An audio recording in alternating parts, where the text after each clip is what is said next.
हम लोग प्रथम स्कंद के 18वें अध्याय का आज पुनरावलोकन करेंगे। आप लोगों ने 17वें अध्याय में सुना था कि परीक्षित महाराज ने किस प्रकार से कली का निग्रह किया, और अब शौनक ऋषि को और अधिक कथा सुनने के लिए प्रेरित करने के लिए वह परीक्षित महाराज के जन्म से लेकर जो अंत तक कुछ उन्हें अद्भुत कार्य किए उसका वर्णन संक्षेप में कर रहे हैं, ताकि शौनक ऋषि उत्साहित हो जाए और कथा सुनने के लिए। It's like a starter. Already कथा सुना चुके हैं और चाहते हैं कि इनकी भी इच्छा है बोलने की, तो कहेंगे मैंने बता दिया, सब पूरा बात बता दी, अब और आप क्या, मतलब और उनको इस तरह से प्रेरित करना चाहते हैं और कथा सुनने के लिए। सो इस प्रकार का उनका आग्रह था। तो क्या कहते हैं देखिए। सूत उवाच यो वै द्रोणस्त्र विप्लुष्टो न मातुरुदरे मृतः अनुग्रहाद भगवतः कृष्णस्याद्भुत कर्मणा। सूत उवाच अर्थात सूत गोस्वामी ने कहा, यह मतलब जो अर्थात जो परीक्षित महाराज, वै निश्चित ही, द्रोण अस्त्र विप्लुष्टो न, द्रोणी अर्थात द्रोणाचार्य के पुत्र अश्वत्थामा के ब्रह्मास्त्र से नष्ट नहीं हुए थे। कहाँ नष्ट नहीं हुए थे? मातुर उदरे, माँ के गर्भ में भी वह जो नष्ट नहीं हुए थे और नहीं मरे थे। क्यों? अनुग्रहात भगवतः, भगवान श्री कृष्णस्य, भगवान श्री कृष्ण के अनुग्रह के कारण वह बच गए थे। क्यों? कृष्णस्य अद्भुत कर्मणा, भगवान श्री कृष्ण के कर्म अत्यंत अद्भुत होते हैं। तो ये दिखाता है कि उनका जन्म बहुत आश्चर्यजनक हुआ था। अब उनके मृत्यु के संबंध में वो कह रहे हैं, ब्रह्म कोपोत्थिताद् यस्तु तक्षकात् प्राण विप्लवात् न सम्मोहोरुभयाद् भगवतर्पिताशयः। ब्रह्म कोप उत्थिताद, जो ब्राह्मण के कोप से उत्थित प्रकट हुआ था। यह का अर्थ है यहां पे लिया गया है, किसको लिया गया था? व्हाट वाज, तो यहां जो ब्राह्मण के कोप से उत्पन्न हुआ था, किस रूप में था? ब्राह्मण के कोप रूप से उत्पन्न, नहीं, शाप के रूप में उत्पन्न हुआ था। तक्षकात प्राण विप्लवाद, तक्षक नाग के द्वारा जिससे प्राण का विप्लव हो जाता, उससे न सम्मोह, उससे सम्यक रूप से मोह को प्राप्त नहीं हुए थे। उर्भयात, जबकि भय बहुत बड़ा था कि तक्षक को रोकना संभव नहीं है और वह काटता, वो मार देता, तब भी वह प्रभावित नहीं हुए थे। तो इसलिए उनका मृत्यु भी बहुत आश्चर्यजनक थी। ऐसा क्यों कर पाए? भगवत अर्पित आशय, उनका चित्त भगवान में अर्पित था, उनका चित्त भगवान में लगा रहता था। ऐसे परीक्षित महाराज से। और किस प्रकार से उन्होंने शरीर को त्यागा उसके संबंध में बता रहे हैं। उत्सृज्य सर्वतः संगम विज्ञाता जित संस्थिति वयासकेर्जहौ शिष्यो गंगायाम स्वम कलेवरम। उत्सृज्य सर्वतः संगम, हर प्रकार के आसक्ति को, बच्चों की आसक्ति, पत्नी की आसक्ति, परिवार की आसक्ति, राज्य की आसक्ति, सर्वतः संगम, जो भी आसक्ति प्रगाढ़ होती उसको त्याग करके विज्ञातः प्लस अजितः प्लस समस्थिति ही, भगवान अजित, भगवान श्री कृष्ण की दिव्यता को, सम्यक स्थिति को वह समझ गए थे। कैसे समझ गए? तो कहते हैं वैयासकीर शिष्य, वैयासकी मतलब व्यासदेव के पुत्र श्रीला शुकदेव गोस्वामी की शिष्यत्व ने स्वीकार किया था और इस प्रकार से जहु त्याग दिया। क्या त्याग दिया? गंगायाम स्वम कलेवरम, गंगा जी के तट पर अपने शरीर को त्याग दिया। तो इस प्रकार से उनका शरीर त्याग भी बहुत अद्भुत था। शरीर त्याग के समय शुकदेव गोस्वामी जैसा महान भक्त का मिलना, ये भगवान की विशेष कृपा है। ये आप 19वें अध्याय में स्पष्ट रूप से देखेंगे। नेक्स्ट, अब जो परीक्षित महाराज ने किया वह उनके लिए तो है ही मतलब कौन से आश्चर्य की बात है। जो कोई भी भगवान का शुद्ध भक्त होता है वह मृत्यु के समय भ्रमित नहीं होता। उसको एक सिद्धांत से बताते हैं, नोत्तम श्लोक वार्तानां जुषतां तत्कथामृतं स्यात् संभ्रमो अंतकालेपि स्मरतां तत्पदाम्बुजम्। न उत्तम श्लोक वार्तानाम, जो केवल भगवान उत्तम श्लोक के लिए ही जी रहे हैं। उत्तम श्लोक मतलब जिनका गुणगान उत्तम श्लोकों में उत्तम लोगों के द्वारा किया जाता है, जो व्यक्ति को उत्तम से उत्तम कर देता है। तीनों डेफिनेशन को एक साथ जोड़ दिया जाए तो न उत्तम श्लोक वार्ता नाम। देखिए, वार्ता का अर्थ जीविका होता है। अगर आप कभी सुने हो, शिलो एक होता है शिलोंच वृत्ति, वृत्ति वार्ता। तो वार्ता का मतलब केवल बातें ही नहीं होता है, वार्ता का मतलब है जीवन।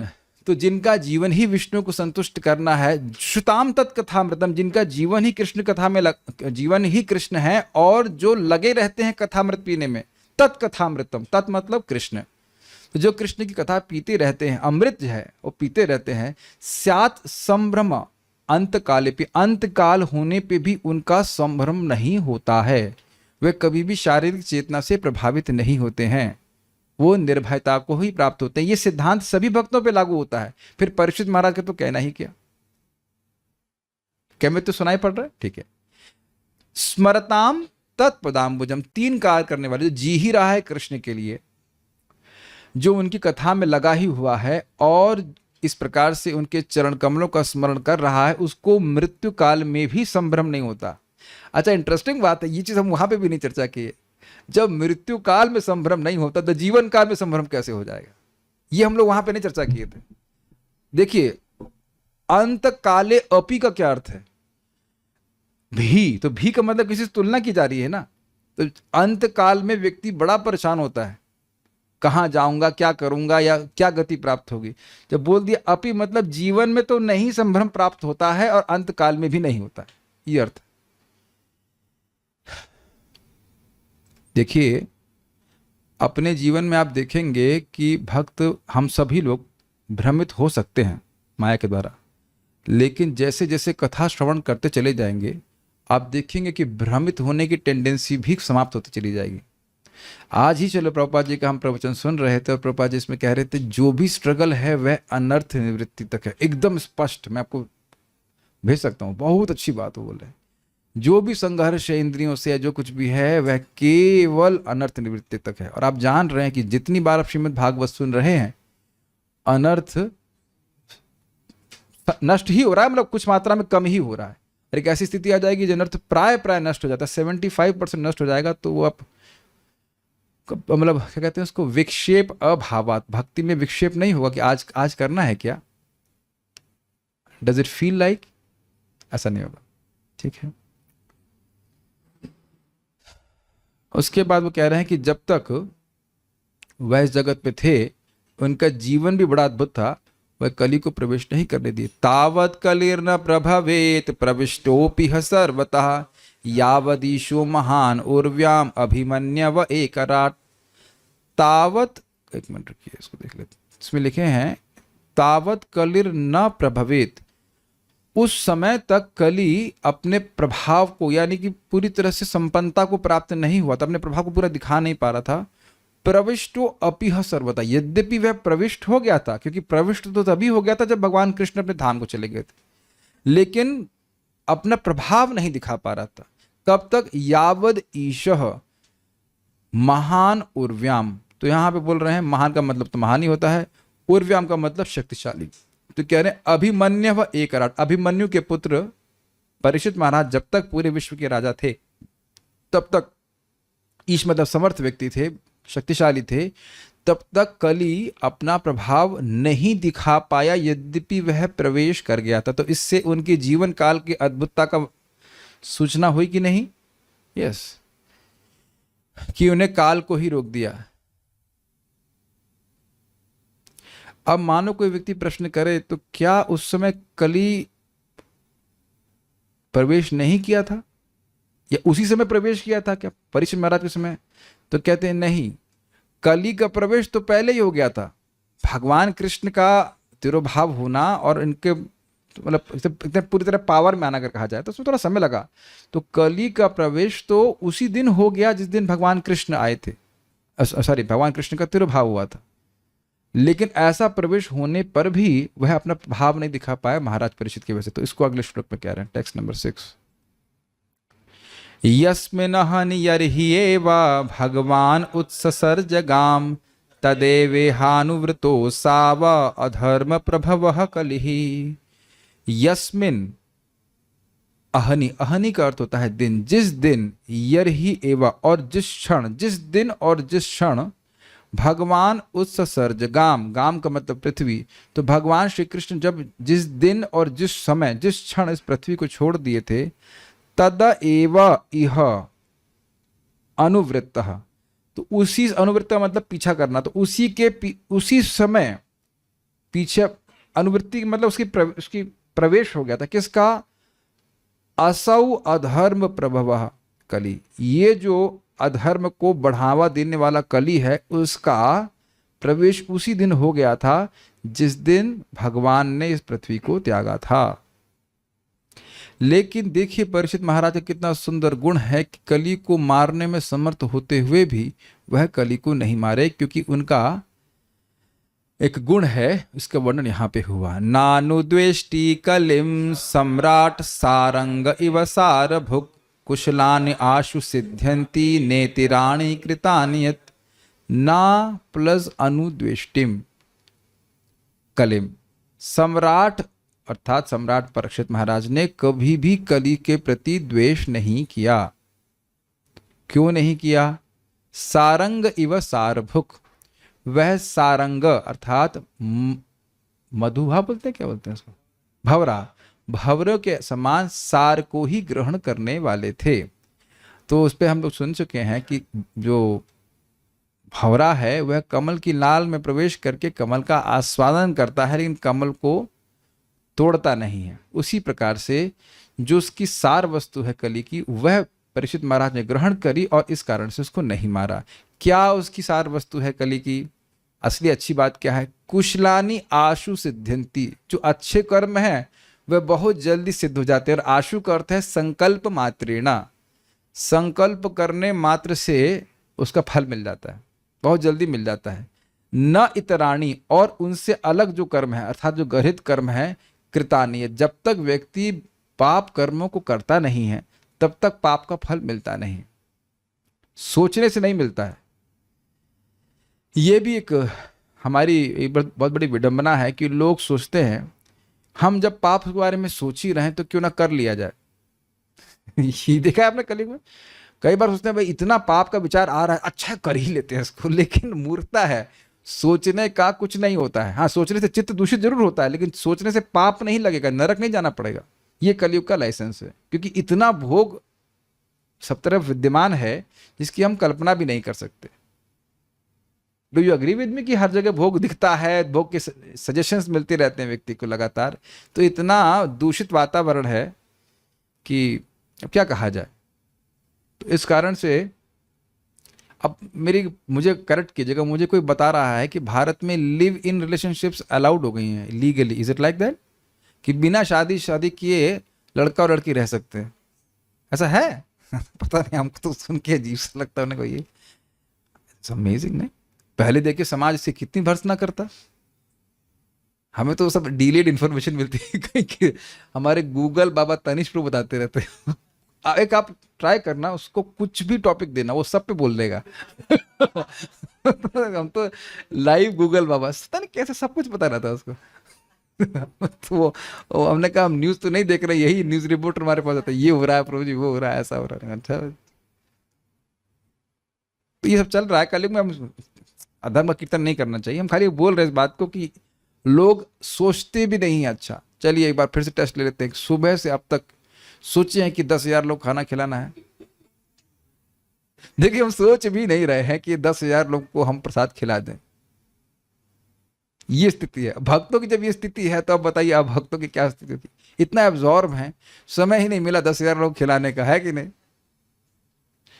ये इंटरेस्टिंग बात। आप लोग कभी कभी इस बात को याद रखते हो कि हजारों हजारों साल तपस्या करने का फल केवल कृष्ण नाम बोलने से मिल जाता है कलयुग में? याद रखते हैं? एटलीस्ट प्रतिदिन याद रखा करिए, वो श्लोक है ना जो, कृते यद ध्यायते विष्णु त्रेतायाम यजते मखई द्वापरे परिचर्यायाम कलौ तद हरि कीर्तनात्। ये श्लोक तो याद रखना चाहिए, is very inspirational for chanting Hare Krishna. ठीक है, तो इसलिए कली महाराज, सॉरी क्षमा कीजिएगा, परीक्षित महाराज की उदारता थी कि कली महाराज को मारे नहीं। करेगा भाई, वो भी महाराज के रूप में आए थे, तो कली को है मारे नहीं, है ना। अच्छा, एक बात आपको ध्यान आ रही है, अनुदृष्टि पे क्या कहा गया था? अनुदृष्टि मतलब निरंतर कभी उनसे द्वेष नहीं किए। वो जानते हैं, जानेंगे कि आगे जो शाप दिया गया है उसमें श्रमिक ऋषि, श्रृंग ऋषि या कुछ पंगा नहीं है, कली के द्वारा किया गया है। ये बात जीवन में देखी जाती है कि कभी कोई व्यक्ति आपको झगड़ा करने आया, आप जानते हो ये व्यक्ति इसको उकसाया है किसी ने, तो आप वो जानते हो वो व्यक्ति उकसाया, उसके आप जो झगड़ा करता है उससे वे ध्यान नहीं देते। कभी नहीं हुआ ऐसा प्रसंग? बहुत बार होता है। तो फिर भी उन्होंने द्वेष नहीं किया। उनकी मृत्यु कली की वजह से हुई, और वह देखिए जिस कली को उन्हें क्षमा किया उस कली ने उनकी मृत्यु का प्लान बनाया, फिर भी वो द्वेष नहीं करे। क्यों? क्योंकि जानते हैं थोड़ा सा भजन करके कलयुग में व्यक्ति भगवान की प्राप्ति कर लेगा। जब प्राप्ति हो जाएगी तो आपको लगेगा तो सही बोला जा रहा है, लेकिन ऐसा है। अब कोई कहेगा कि भाई ये कलयुग तो बड़ा खतरनाक है, तो उस पर सुत गोस्वामी कहते हैं, किम्नु बालेषु शूरेणा कलिना धीर भीरुणा अप्रमत्तः प्रमत्तेषु यो वृकोन्द्रषु वर्तते। तो एक दो अर्थ है इसके। एक अर्थ है यहाँ पे किम्नु बालेषु शूरेणा, ये जो कलयुग है यह केवल जो बालेषु मतलब जो बुद्धू लोग हैं उन्हीं के सामने अपना शौर्य प्रस्तुत करता है, लेकिन कलिना धीर भीरुणा, जो धीर व्यक्ति हैं, जो इंद्रिय संयम किए हुए हैं, उनसे ये डरता है, इनके आगे कुछ नहीं कर पाता। और उसके बाद कहते हैं अप्रमत्तः प्रमत्तेषु, तो ये कह रहे हैं कि इस पे क्या आगे क्या बताते हैं, वृको नृषु वर्तते। तो नृषु का अर्थ हुआ मनुष्य।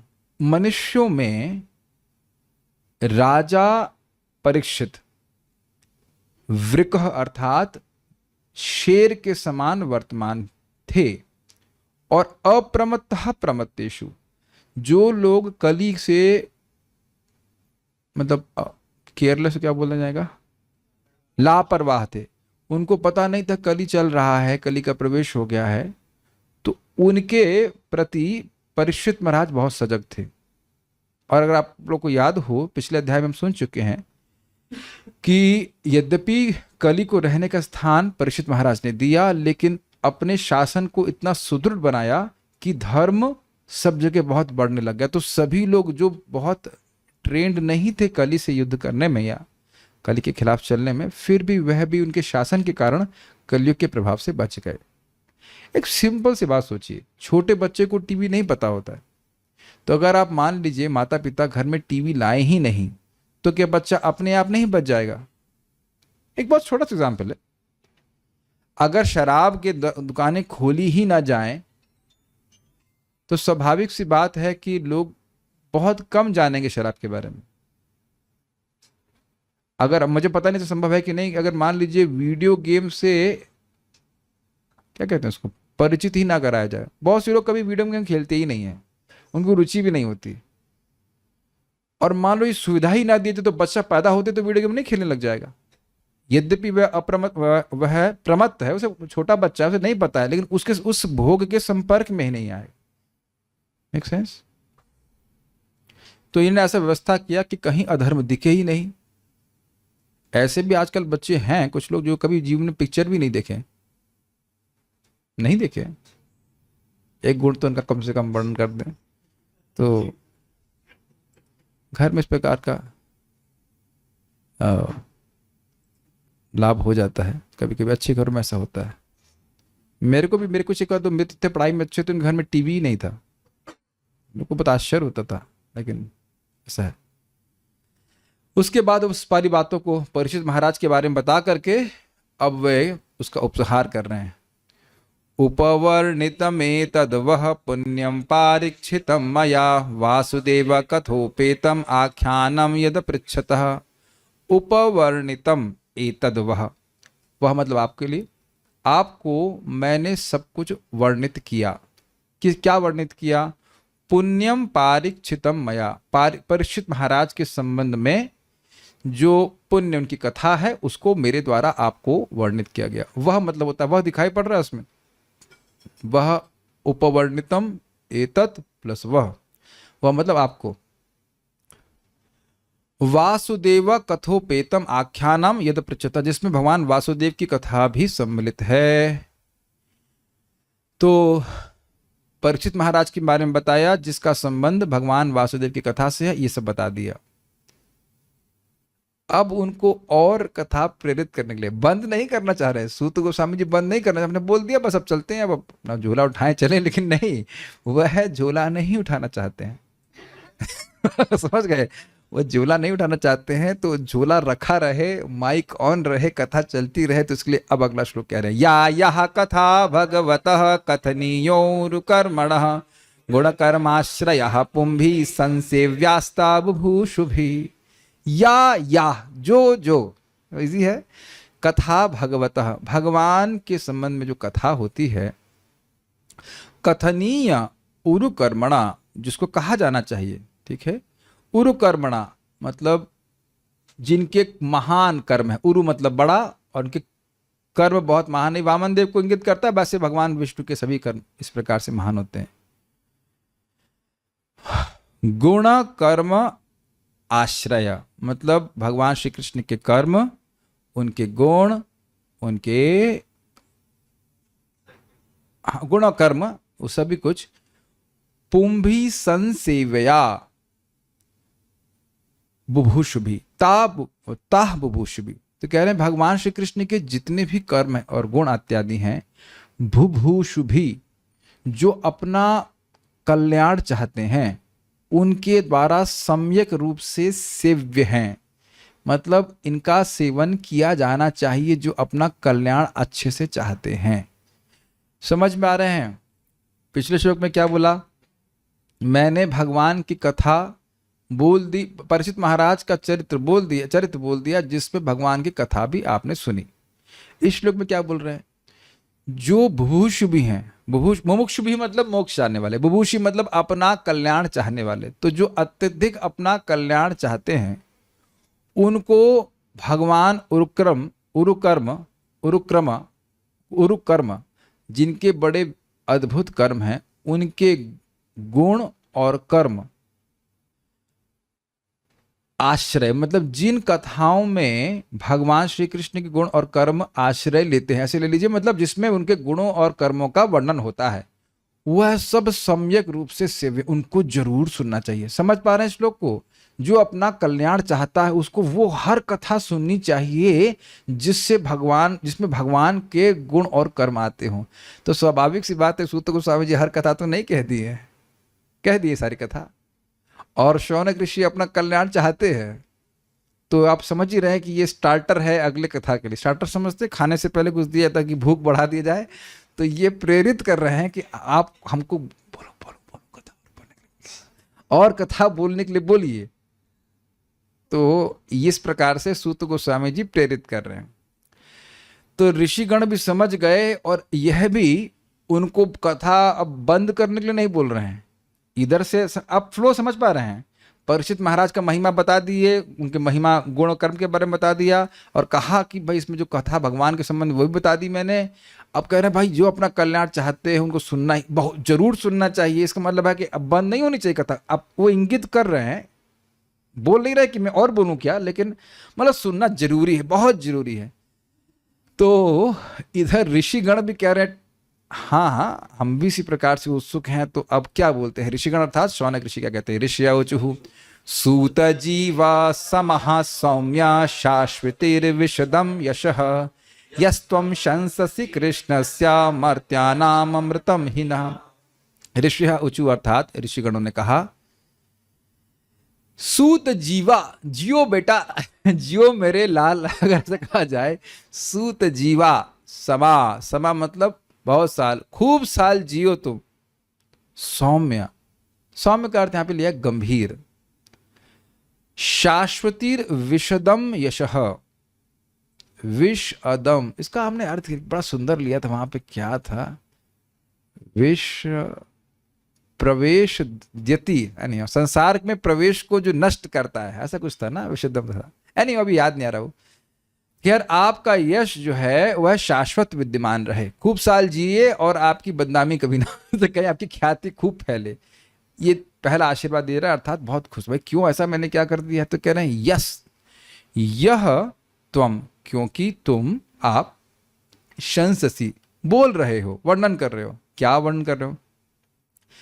कृष्णस्य, क्षमा कीजिएगा, हाँ ठीक तो है, कृष्णस्य, हाँ, कृष्णस्य मर्त्यानाम अमृतम ही न, मैं कुछ मिस्टेक कर रहा हूँ क्या? हाँ ठीक तो है। तो आप भगवान कृष्ण के बारे में, कृष्ण के कथा का अमृत हमको दे रहे हैं, जो मर्त्यानाम, यानी कि जो लोग मर्त हैं, जो मरने वाले हैं, उनके लिए यही एकमात्र अमृत है। तो आप जीविए, जिए, आप अमृत दे रहे हैं, इसलिए आप भी जिए, बहुत लंबा जिए और इसी प्रकार से हमें कथा सुनाते रहे। तो यहाँ भी ऋषिगण अपनी उत्सुकता, कथोत्कंठा, कथा सुनने की उत्कंठा को प्रस्तुत कर रहे हैं।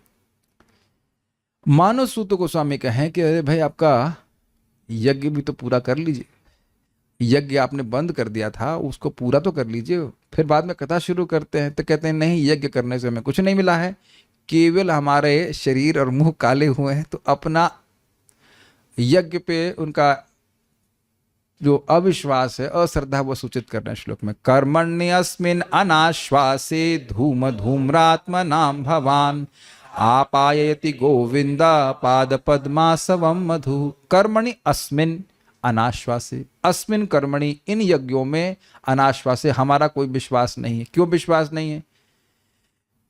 क्योंकि कलयुग के प्रभाव से बहुत सारे दोष हैं। अब पता नहीं इसका क्या लाभ होगा, स्वर्ग मिलेगा, वैकुंठ मिलेगा, पता नहीं। तो प्रकार हुआ क्या? तो कहते हैं धूम धूम्रात्म नाम, हमारे आत्मा के बहुत से अर्थ लिए। एक अर्थ है कि हमारा मन काला हो गया, डिप्रेस हो गया, अगर से कहा जाए हमारा मुंह काला हुआ, शरीर काला हुआ, यानी इससे और आगे भी कुछ, मान लो काला हुआ हो और आगे कुछ लाभ हो जाए तो भी काला कर लें, लेकिन आगे भी कुछ लाभ होगा इसका कोई हमको विश्वास नहीं। तो ये तो हमारा विश्वास नहीं। लेकिन देखिए भगवान, भगवान यहाँ पे आपके शब्द में आप का अर्थ होता, आप आपायति, आप हमको पिला रहे हैं। क्या पिला रहे हैं? गोविंद प्लस पाद प्लस पद्मासवम मधु। भगवान श्री कृष्ण गोविंद, जो इंद्रियों को संतुष्ट करने वाले हैं, उनके चरणों से निकलने वाले आसव रस को हमें पिला रहे हैं। अर्थात अब ये तो आप सब भक्त तो बड़ी आसानी समझ लेंगे। हमारे प्रातः स्मरणीय पूजनीय वंदनीय तनिष्ठ प्रभु की कृपा से रोज रात में कथा के बाद जूस मिलता है। तो ऐसा नहीं है कि जूस पिएंगे आज और सुख मिलेगा कल, समझ गए? ये बहुत सटीक उदाहरण बन रहा है। जूस पीते हैं तो तुरंत ही आपको सुख मिलता है। तो आप लोग कभी बोले तनिष्ठ प्रभु कि आप आइए थी जूसम गोविंदम, कभी नहीं। बहुत स्वार्थी लोग हैं यहाँ पे, ठीक है। ग्लास धुल देते, यही बहुत बड़ी बात है, ठीक है कि नहीं? एक दिन भी थैंक यू नहीं बोला। एक दिन बनाओ तो मालूम चला कितनी मेहनत लगती है, बोलता है ठीक है, ओके, हम अपने शब्द वापस कर लेते हैं। लेकिन कहने का अर्थ यह है, हम एग्जाम्पल दे रहे हैं कि जूस जैसे पीते हैं तो ऐसा नहीं कि आज जूस पी रहे हैं और एक हफ्ते बाद हाँ अब डकार आई जूस, कैसे नहीं, तुरंत सुख मिलता है। समझ रहे श्लोक को? यहाँ मुंह काला हो रहा है यज्ञ करके और आगे पता नहीं क्या मिलेगा नहीं मिलेगा, तो इसमें क्या फायदा? आप तो सीधे सुख दे रहे हैं और आगे तो हमारा ये वैकुंठ की प्राप्ति कराएगा ही।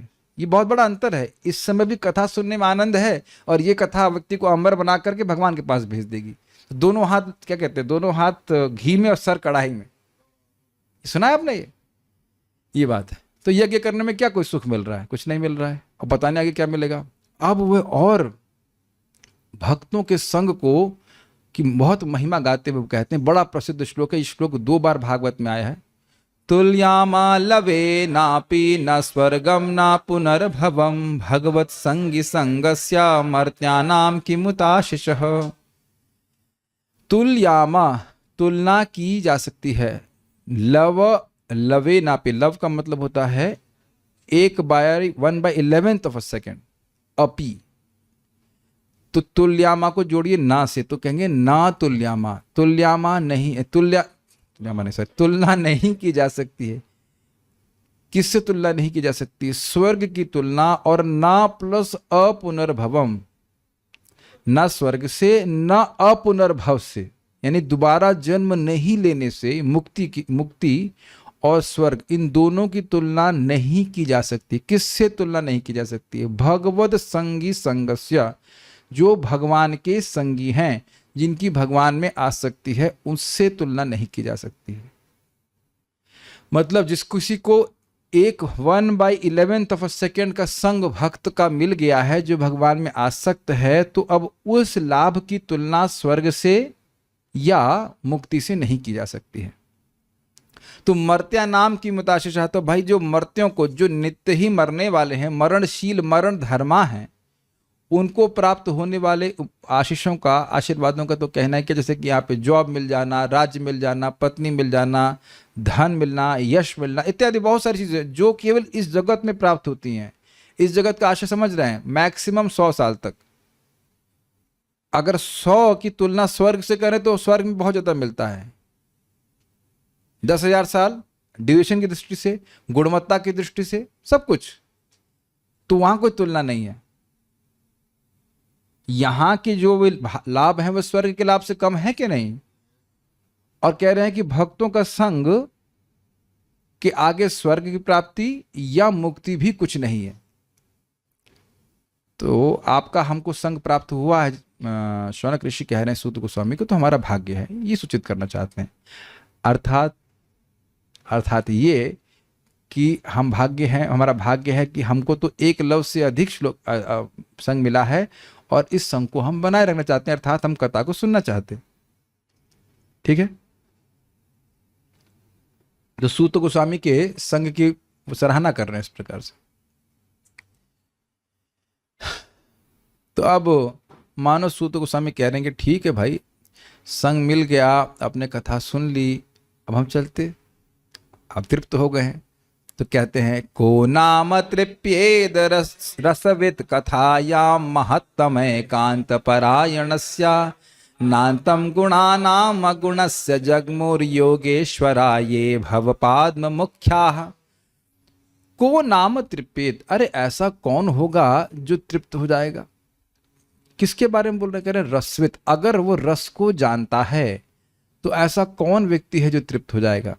ये इसका कहने का आशय है कि हम नहीं तृप्त हो रहे हैं, इसको पहले भी बोल चुके हैं प्रथम स्कंद के प्रथम अध्याय में। किस चीज के रस के बारे में बात कर रहे हैं आप? कथायाम, कथा के रस से। कथा से कौन रस को जानने वाला, ऐसा कौन होगा जो कथा से तृप्त हो जाएगा? किसकी कथा के बारे में बात कर रहे हैं आप? महत्तमय कांत परायणस्य, उन भगवान कृष्ण की जो महान लोगों के एकांतिक आश्रय हैं और दिव्य आश्रय हैं। पर का मतलब दिव्य है। न अंतम गुणानाम, उनके गुणों का अंत नहीं है। अब उसके बाद क्या कह रहे हैं? न अंतम गुणानाम और अगुणस्य जगमुह, अगुणस्य, हाँ जगमुह, अगुणस्य गुणानाम न अंतम, ऐसे समझिए। भगवान श्री कृष्ण के सारे गुण दिव्य हैं क्योंकि अगुण है। अगुण मतलब उनमें कोई भौतिक गुण नहीं है, लेकिन गुण कितने हैं? अनंत हैं। तो ऐसे भगवान जो दिव्य हैं, उनके अनंत गुणों को ना जगमू, नहीं ढूंढ पा रहे हैं, नहीं गिन पा रहे हैं, कह लीजिए, समझ नहीं पा रहे, गिनती नहीं कर पा रहे हैं। नापने की बात छोड़िए, ये नहीं गिन पा रहे हैं कि गुण कितने हैं भगवान के। कोई टुल्लू मुल्लू होंगे? नहीं जी। योगेश्वरा, ये भवपाद्म मुख्या, भव का अर्थ होता है शिव जी, और पाद्म का मतलब जो पद्म से उत्पन्न हुए ब्रह्मा जी। तो इस प्रकार के योगेश्वर जो भक्ति देने या ना देने में समर्थ हैं, योग सिद्धियों में सर्वश्रेष्ठ हैं, वह भी भगवान कृष्ण के दिव्य गुणों का अंत नहीं पा रहे। तो उनकी कथा से कौन व्यक्ति तृप्त होगा? अच्छा, एक इंटरेस्टिंग बात होगी जो हम यहां देख रहे हैं। मान लो दया, भगवान का एक दया का गुण है। अब ये दया का गुण अनंत है। जब गुण अनंत है तो उसमें कथाएं कितनी होंगी?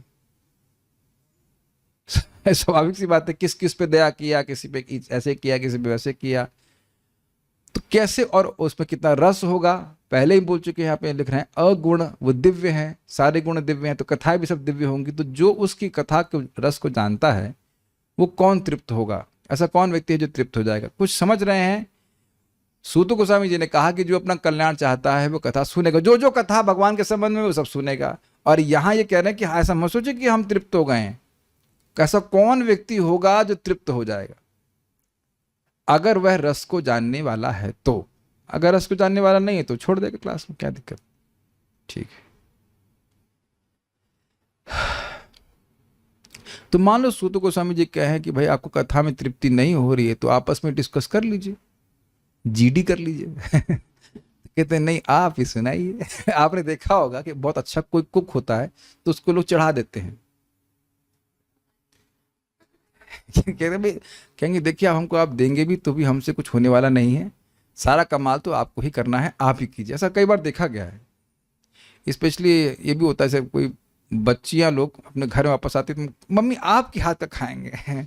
इसलिए नहीं कि सामर्थ्य नहीं है, इसलिए क्योंकि बनाना नहीं है। ये भी हो सकता है, लेकिन ये भी देखा जाता है। तो गलत तो नहीं बोल रहे हैं जी। हाँ, तो ये भी हो सकता है। एनीवेज, तो यानी हम कहाँ चले गए, लौकिक बात आ गई। हम बात कर रहे थे कि उनको कथा सूत गोस्वामी की बहुत अच्छी लग रही थी, तो कह रहे हैं कि आप सर्वश्रेष्ठ भक्त हैं इसलिए आप ही कथा सुनाइए। तन्नो भवान वै भगवत प्रधानो महत्तम एकांत परायणस्य हरेर उदारम चरितम विशुद्धम शुश्रूषताम नो वितनोति विद्वम तन्नः। इसलिए मतलब क्योंकि कोई भी रसवेग जो भगवान की कथा को जानता है वो उसे कभी तृप्त नहीं होता है। इसलिए नह हमको, भवान आप, वही भगवत प्रधान आप भगवान के सेवकों में सर्वश्रेष्ठ हैं। या ऐसे समझ लीजिए, भगवत प्रधान मतलब आपके लिए भगवान प्रधान रूप से सेव्य हैं, आपका मन भगवान के अलावा कहीं नहीं जाता। सामान्य शब्दों में आप सबसे अच्छे डिवोटी हैं। किसके? महत्तमय कांत परायणस्य। फिर वही अर्थ आ गई, तो शब्द कई बार सुन चुके हैं। उन भगवान के जिनके जो महान लोगों के एकमात्र दिव्य आश्रय हैं। ठीक है, उनके, उन हरि के, जब क्लियर कीजिए तो कह रहे हैं हरि के जो अपने भक्तों के दुखों को हरने वाले हैं। उदारम जो हर प्रकार के निष्पक्ष हर प्रकार के धर्म अर्थ काम मोक्ष को प्रदान, जो जिसकी इच्छा उसको प्रदान करने वाले। चरितम उनकी लीलाओं कथाओं को। और विशुद्धम जो दिव्य हैं। सुश्रुताम न हमको सुनाइए क्योंकि हम सुनने की अत्यंत इच्छा रखें। इसीलिए तो आप जब बैठ गए उसके बाद आए हैं क्लास में, ये बोले शौनक जी। हम लोग सुनने के लिए अत्यंत उत्सुक हैं, इसीलिए जब आपने आधी क्लास कर दी है तब आए हैं सुनने के लिए। ये तो शौनक ऋषि बोल रहे है ना। मेरे ख्याल से ये हुआ था, मेरे ख्याल से शौनक ऋषि 6th चैप्टर के बाद आए थे। नहीं, 5 चैप्टर कह रहे थे हम रिकॉर्डिंग सुन लेंगे। रिकॉर्डिंग सुन लेंगे, रिकॉर्डिंग तो करेंगे ही। तो ये सब बातें हैं। एनीवेज, हमारा कर्तव्य है बीच बीच में पिंच करते रहना, उसके द्वारा शिक्षा करते रहने देना। ठीक है, कर दिया। नह वितनोति विद्वन, मान लो सूत गोस्वामी के हमको तो नहीं पता है, तो इसीलिए कह रहे हैं विद्वन, आप विद्वान हो, आप भगवान की कथा को समझते हो, जानते हो, इसलिए आप वितनोति, वितनोति मतलब वितरण कीजिए, दीजिए, कथा सुनाइए हमको। इस प्रकार से तो वह उनको प्रेरित कर रहे हैं कथा सुनने के लिए। अब ये क्लियर कर रहे हैं कि किस विषय को सुनना चाहते हैं। तो यहाँ भागवत परीक्षित महाराज के ही बारे में उस कथा को सुनना चाहते हैं, वो स्पष्ट बोल रहे हैं। क्योंकि भगवान की कथा तो अनंत है, तो क्या सुनना चाहते हैं, तो उसको वह बोल रहे हैं। सवै महाभागवत परीक्षित येनापवर्गाख्यमदभ्र बुद्धि ज्ञाने न वैयास की शब्दिते न भेजे खगेंद्र ध्वजपाद मूल। स वै महाभागवत परीक्षित, वह परीक्षित महाराज तो निश्चित ही महाभागवत थे। ये ना अपवर्गाख्यम, जिसको अपवर्ग के रूप में जाना जाता है। अदब्र बुद्धि, अदब्र का मतलब होता है दृढ़, और बुद्धि का मतलब बुद्धि। तो परीक्षित महाराज की बुद्धि जिस अपवर्ग नाम से विख्यात खगेंद्र ध्वजपाद मूलम, खगेंद्र का मतलब होता है गरुड़ जी, खग इंद्र, खग मतलब पक्षी, इंद्र मतलब सर्वश्रेष्ठ पक्षी, ध्वजपाद मूलम एक अर्थ लिया गया है कि जिनके रथ पे गरुड़ जी का चिन्ह है, एक अर्थ लिया गया। दूसरा अर्थ है कि जिनके चरण कमल गरुड़ जी के आश्रय हैं। तो भगवान विष्णु के चरण कमल जो अपवर्ग के रूप में प्रख्यात हैं, उस पे परीक्षित महाराज की बुद्धि स्थिर हो गई। अब आज नहीं समझ में आ रहा है तो उसके लिए हमको ब्लेम मत कीजिए। वहां जब समझाया था तब ध्यान से देखना चाहिए। अगर नहीं समझ में आ रहा है तो पैसा वापस नहीं करूंगा। ठीक है कि नहीं? हम यहाँ उन लोगों की सहायता कर सकते हैं जो अपनी सहायता स्वयं कर रहे हैं। अब कंधे पे लेकर किसी को नहीं चलने वाले। समझ पा रहे हैं बात? आज आपको नहीं समझ में आ रहा है, किसी को मालूम नहीं समझ में आ रहा है, तो सुनिए, केवल समझिए मत। ठीक है? समझने का काम तब था जब इसको डिटेल में पढ़ा रहे थे। आप देखिए ना कि संस्कृत में आगे पीछे लेफ्ट राइट होता रहेगा, समझना कि इसके द्वारा ज्ञाने न वैयासिक शब्देना, वैयासकी अर्थात व्यास के पुत्र सुखदेव गोस्वामी के द्वारा शब्दित बोले गए उच्चरित ज्ञान के द्वारा जिस उस ज्ञान को बताइए। कहने का आशय यह है कि वो ज्ञान जिससे परीक्षित महाराज की बुद्धि अपवर्ग नाम से प्रसिद्ध भगवान विष्णु के चरण कमलों में स्थित हो गई, उसके बारे में सुनना चाहते हैं। ठीक है, इसलिए इसको रेफर करना है। नेक्स्ट, तन्नः परम पुण्यम संवृतार्थम आख्यानमत्यद्भुत योग निष्ठम आख्यायनन्ता चरितोपपन्नम पारीक्षितम भागवताभिरामम। तन्नः, तन्न तत्नः, तत् मतलब उसको सुनाइए। जिस ज्ञान के द्वारा, भागवत की बात कर रहे हैं, जिस भागवत के द्वारा परीक्षित महाराज की बुद्धि भागवत में ऐसा है, भगवान विष्णु के चरण कमलों में निष्ठ हो गई, उसको सुनाइए। हमको तन ना मतलब हमको सुनाइए। परम पुण्यम, वह अत्यंत पवित्र करने वाला है। असंवृतार्थम, उसके बहुत सारे अर्थ लिए गए थे। एक अर्थ यह है कि श्रीमद् भागवत वेद के समान नहीं है जो प्रकट अर्थ न दे।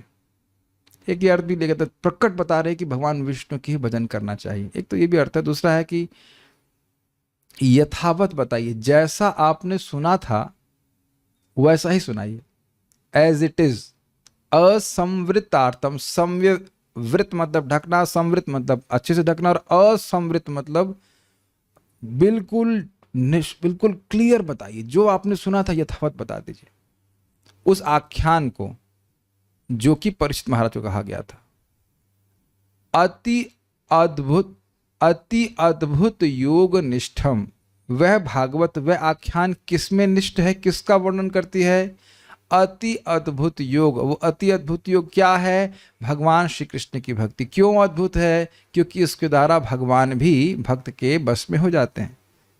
तो उस भागवत को सुनाई जिसमें भक्ति के अलावा कुछ है, कर्म और उसके बारे में वर्णन है, लेकिन मुख्य रूप से भक्ति का ही वर्णन है, उसको सुनाई। आख्या ही मतलब बोलिए।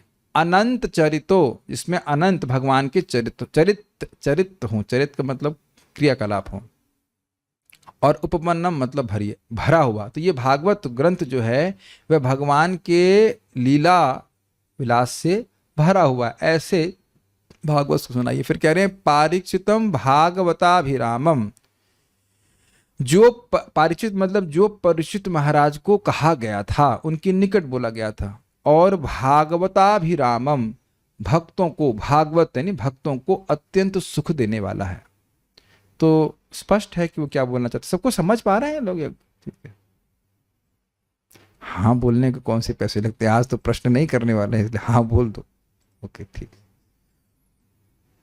सूत गोस्वामी को जब इस प्रकार से कहा गया तो बड़े प्रसन्न हुए, और अब वह अपने भाग्य की सराहना कर रहे हैं। सूत उवाच अहो वयम जन्म भृतोद्यहास्मा वृद्धानुवृत्त्यापि विलोम जाताः दौष्कुल्यमाधिं विधुनोति शीघ्रं महत्तमानामभिधान योगः।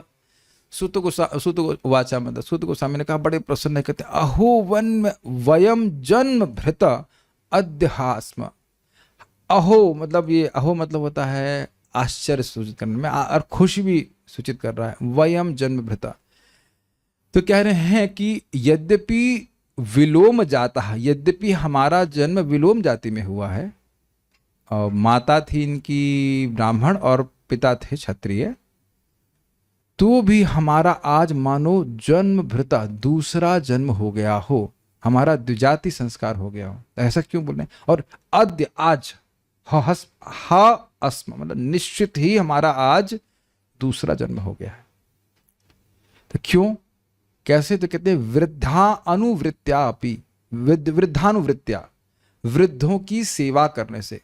दो प्रकार के वृद्ध हैं, शौनक ऋषि, इनकी सेवा किया, बल्कि तीन कह लीजिए, अपने गुरुजनों की सेवा किए, व्यासदेव आदि की, फिर शुकदेव गोस्वामी जो ज्ञान वृद्ध थे उनकी सेवा की कथा सुन करके, और आज शौनक ऋषि की सेवा कर रहे हैं।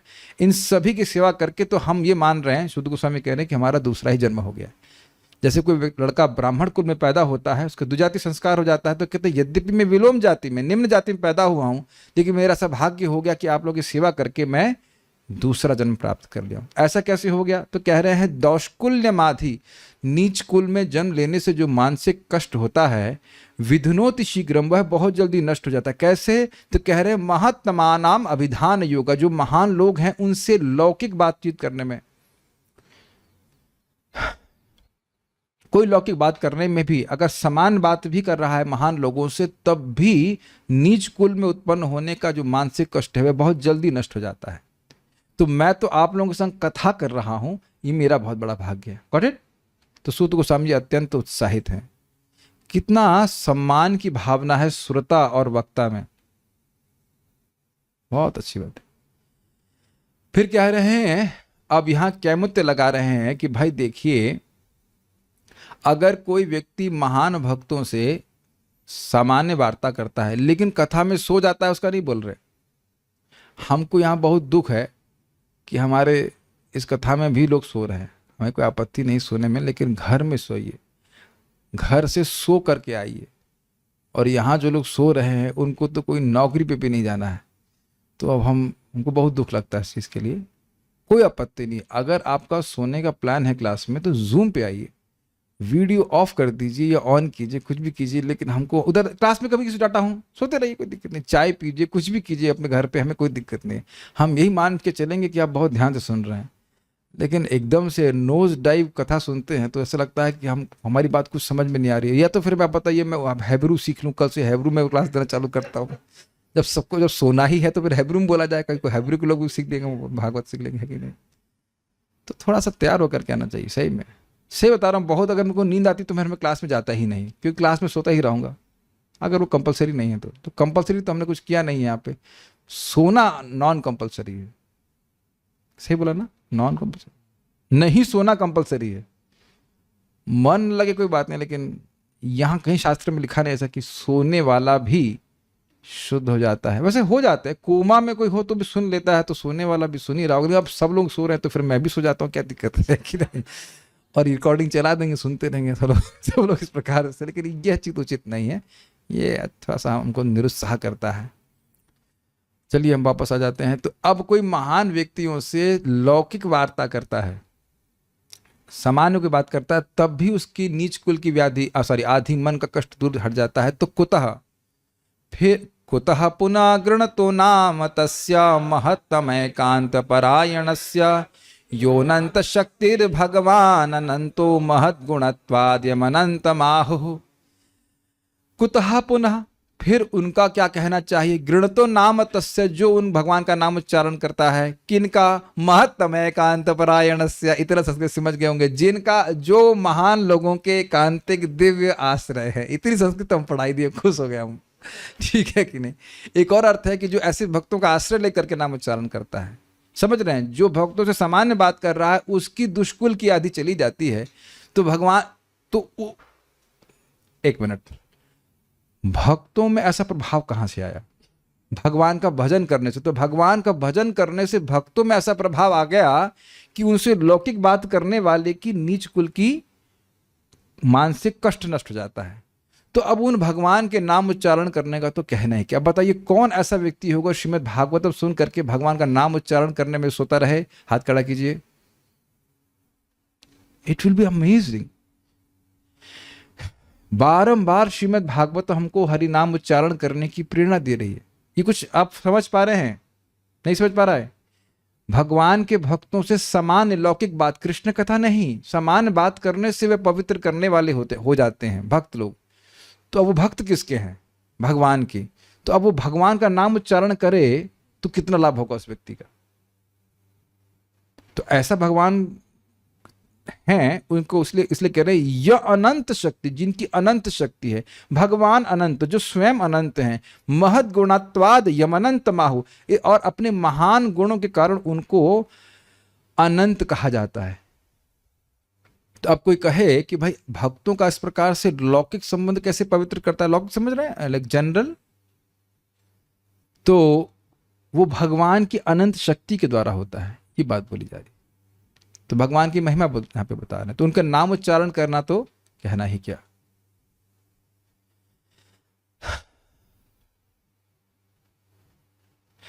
अब भगवान की इसी गुण को, भगवान अनंत हैं, इसको महान लोगों के आचरण के द्वारा सूचित कर रहे हैं। महान लोगों का आचरण बहुत बड़ा प्रमाण होता है। किनको अपने जीवन का लक्ष्य महान लोगों ने माना है, तो 3 श्लोकों में 3 लोगों के बारे में बताएंगे।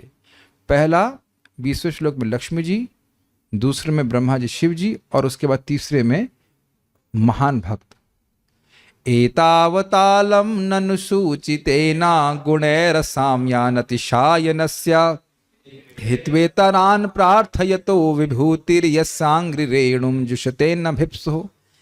एतावत अलम, अलम मतलब पर्याप्त, और एतावत मतलब इतना, ननु सूचितेना निश्चित ही, ननु मतलब निश्चित ही इतना सूचित करना पर्याप्त है। क्या? गुणैर असाम्य अनअतिशायनस्य, भगवान के समान किसी का गुण नहीं है, और अनअतिशय, उनसे अधिक तो है ही नहीं। हित्वा इतरान, इतरान मतलब अलग, भगवान से अलग जो हैं उनको छोड़कर, प्रार्थयत, यद्यपि वह प्रार्थना करते हैं, किसको? विभूति अर्थात लक्ष्मी जी को। लक्ष्मी जी भगवान से अलग इतर जितने भी उनको छोड़ दे रही हैं, यद्यपि उनकी वो प्रार्थना करती हैं, यद्यपि उनकी वो प्रार्थना करते हैं। ब्रह्मा जी आदि वह लक्ष्मी जी की कृपा कटाक्ष की प्रार्थना करते हैं, लेकिन उनको छोड़ दिए, लक्ष्मी जी उनको छोड़ दी हैं। और क्या कर रही हैं? यस्य, जिनके अंघ्रि रेणु, चरण कमलों की धूल की जुषते, सेवा करती, अनभिप्सो, जरूर भगवान बोले होंगे will you marry me, something like that, is it not? Natural बात। कौन लड़की शादी करेगी? बिना प्रपोजल की शादी करने वाली है। एक ये बात वहां क्लास में रह गई थी, बिना प्रपोजल के कौन लड़की शादी करेगी? तो हम लोग सोचेंगे लक्ष्मी जी को जरूर भगवान प्रपोजल दिए होंगे, लेकिन आप जानते हैं कि जब अमृत महोत्सव हुआ तो भगवान कुछ नहीं बोले, भगवान आनंद में है अपने, और लक्ष्मी जी सब में दोष देखते देखते आ गई। फिर उसके बाद विष्णु के सामने बोले इनमें भी एक दोष है। क्या दोष है इनमें? कि ये हमको पसंद ही नहीं करते, हमको चाहते ही नहीं, लेकिन फिर भी उनको माला पहनाई। यहाँ लिखा है ना, अनभिप्स, यद्यपि भगवान विष्णु उनकी इच्छा नहीं करते हैं, लेकिन फिर भी विष्णु के चरण कमलों की रज की सेवा श्री लक्ष्मी देवी करती है। तो इसे दिखाता है कि भगवान के दिव्य गुण हैं, तभी तो लक्ष्मी जी आकर्षित है, नहीं तो लक्ष्मी तो चंचला है, आज यहाँ कल वहां इत्यादि इत्यादि। तो लक्ष्मी जी से श्रेष्ठ स्त्री तो कोई है नहीं, तो उन्होंने अगर भगवान को चुना है, तो अब इससे अधिक आप क्या समझ के बोलेंगे? इससे अधिक क्या बोला जाए कि लक्ष्मी जी जिनकी प्रार्थना, जिनकी कृपा कटाक्ष की प्रार्थना ब्रह्मा जी आदि महान लोग कर रहे हैं, वह उनको छोड़कर धन उनकी उपेक्षा करके भगवान कृष्ण के चरण कमलों की, भगवान विष्णु के चरण कमलों की सेवा करती हैं, यद्यपि भगवान विष्णु उनको नहीं चाहते। तो इससे भगवान विष्णु की महानता नहीं सूचित हो रही। Fine, next. और ब्रह्मा जी और शिव जी के बारे में क्या बोल रहे हैं? अथापि यत पाद नखावसृष्टम जगद विरिंचोपहृतार्हणाम्बः शेषम पुनात्यन्यतमो मुकुंदात को नाम लोके भगवत पदार्थ। उसके बाद वो कह रहे हैं अथापि, कहाँ गया, यत पाद नखा अवसृष्टम, जिनके पाद यानी जिनके चरण और नख, जिनके चरणों के नाखूनों को, अवसृष्टम वहां से निकला, मतलब उनके जिनके चरण कमलों के नाखूनों को धुलता हुआ जल जल कहाँ है, जल शब्द कहाँ पे आ गया, हाँ अंब, अंबा शब्द यहाँ पे सेकंड लाइन में लास्ट में है। जगत विरिंचो अपहृत, उपहृत, यानी कि ब्रह्मा जी के द्वारा उस जल को, अंब अर्थात जल को इकट्ठा किया गया। और इसकी व्याख्या पहले की जा चुकी है कि चरण को जो जल धो देता है उसको अपवित्र मानते हैं सामान्यतः लोगों का, तो उसको कोई इस तरह ग्लास में इकट्ठा नहीं करेगा, ठीक। और हम लोग पीते भी हैं, गंगा जल नहीं पीते हैं, ठीक।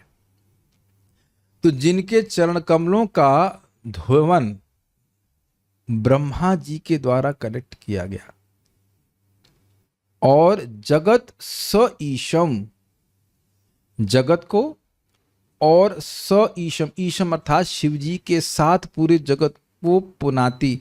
कैसे पुनाती? अर्हणम, अर्घ के रूप में जल ब्रह्मा जी ने कलेक्ट किया और अर्घ के रूप में शिव जी के सर के ऊपर डाल दिया। ये पता ही होगा कथा आपको, गंगा जी शिव जी की जटाओं में आ गए तो शिव जी उससे पवित्र हो गए। और न सिर्फ शिव जी पवित्र हुए, आप जानते हैं तीनों जगतों को गंगा जी पवित्र कर रही हैं। वो क्या है? भगवान के चरण धोवन है। अन्य तमो मुकुंदात, शेषम पुनाती तो समझ पा रहे हैं सब लोग, पुनाती का मतलब पवित्र करती है। उसका क्या है? अन्य तमा मुकुंदात, मुकुंद को छोड़कर, मुकुंद के अतिरिक्त, को नाम लोके भगवत प्लस पद प्लस अर्थ, भगवान के पद का अर्थ और कौन ले सकता है भगवान मुकुंद के अलावा। अगर कोई कहे कि भगवान, तो भगवान शब्द का अर्थ ही भगवान कृष्ण है, उनके अलावा ऐसा कौन व्यक्ति है जो इस शब्द के अर्थ को ग्रहण करेगा?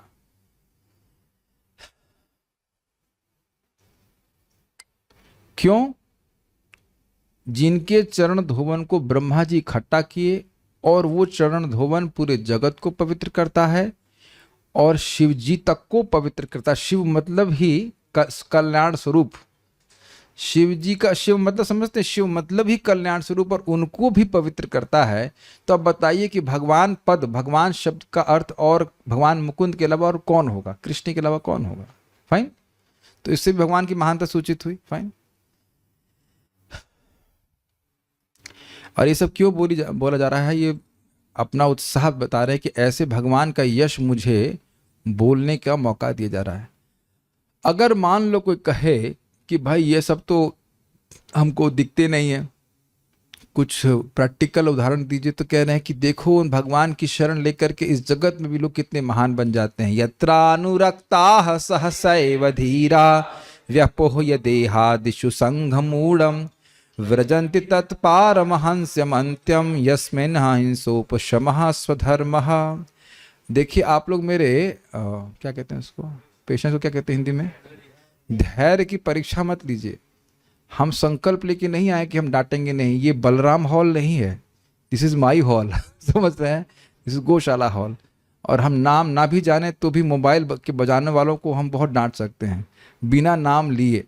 तो जो भी गेस्ट आ रहे हैं उनको फिर से आप लोग चेक कर लीजिए कि आपके मोबाइल सब साइलेंट मोड में है कि नहीं। It's just disturbs my flow, it's not easy to just ऐसा नहीं कि मैं स्पीकर हूँ और बोलते जा रहे हैं ऐसे करते ऐसे विनोद की बात है। आज विष्णु नाम प्रभु कह रहे थे, धर्मात्मा प्रभु उनको कहे कि कोई स्पीकर नहीं है, कह रहे थे, मैंने भी जोक मारा, हमने कहा प्रभु जी बोस की स्पीकर तो है फिर हमने कहा हाँ, फिर हम लोग दोनों हंस रहे थे। हमने कहा वो लाख रुपए का है लेकिन एक भी प्रवचन नहीं कर सकता, हम लोग फ्री के हैं लेकिन बोल सकते हैं। Is it not? कितना भी अच्छा स्पीकर हो, स्पीकर मतलब बोस का हो चाहे कोई भी कंपनी का, बोलते ना पाएगा। हम से मजाक कर रहे थे। So but it disturbs the flow of the class, be conscious of this. Okay, हम कहाँ थे? तो तीसरा श्लोक ये है कि उनका आश्रय लेके व्यक्ति कैसे हो जाता है। यत्र अनुरक्ता, जिन भगवान में अनुरक्त होकर, सहसैव धीरा, आत्मसैमी पुरुष, धीर मतलब आत्मसैमी पुरुष, सहसैव एकदम अकस्मात, व्यपोह्य त्याग देते हैं। क्या त्याग देते हैं?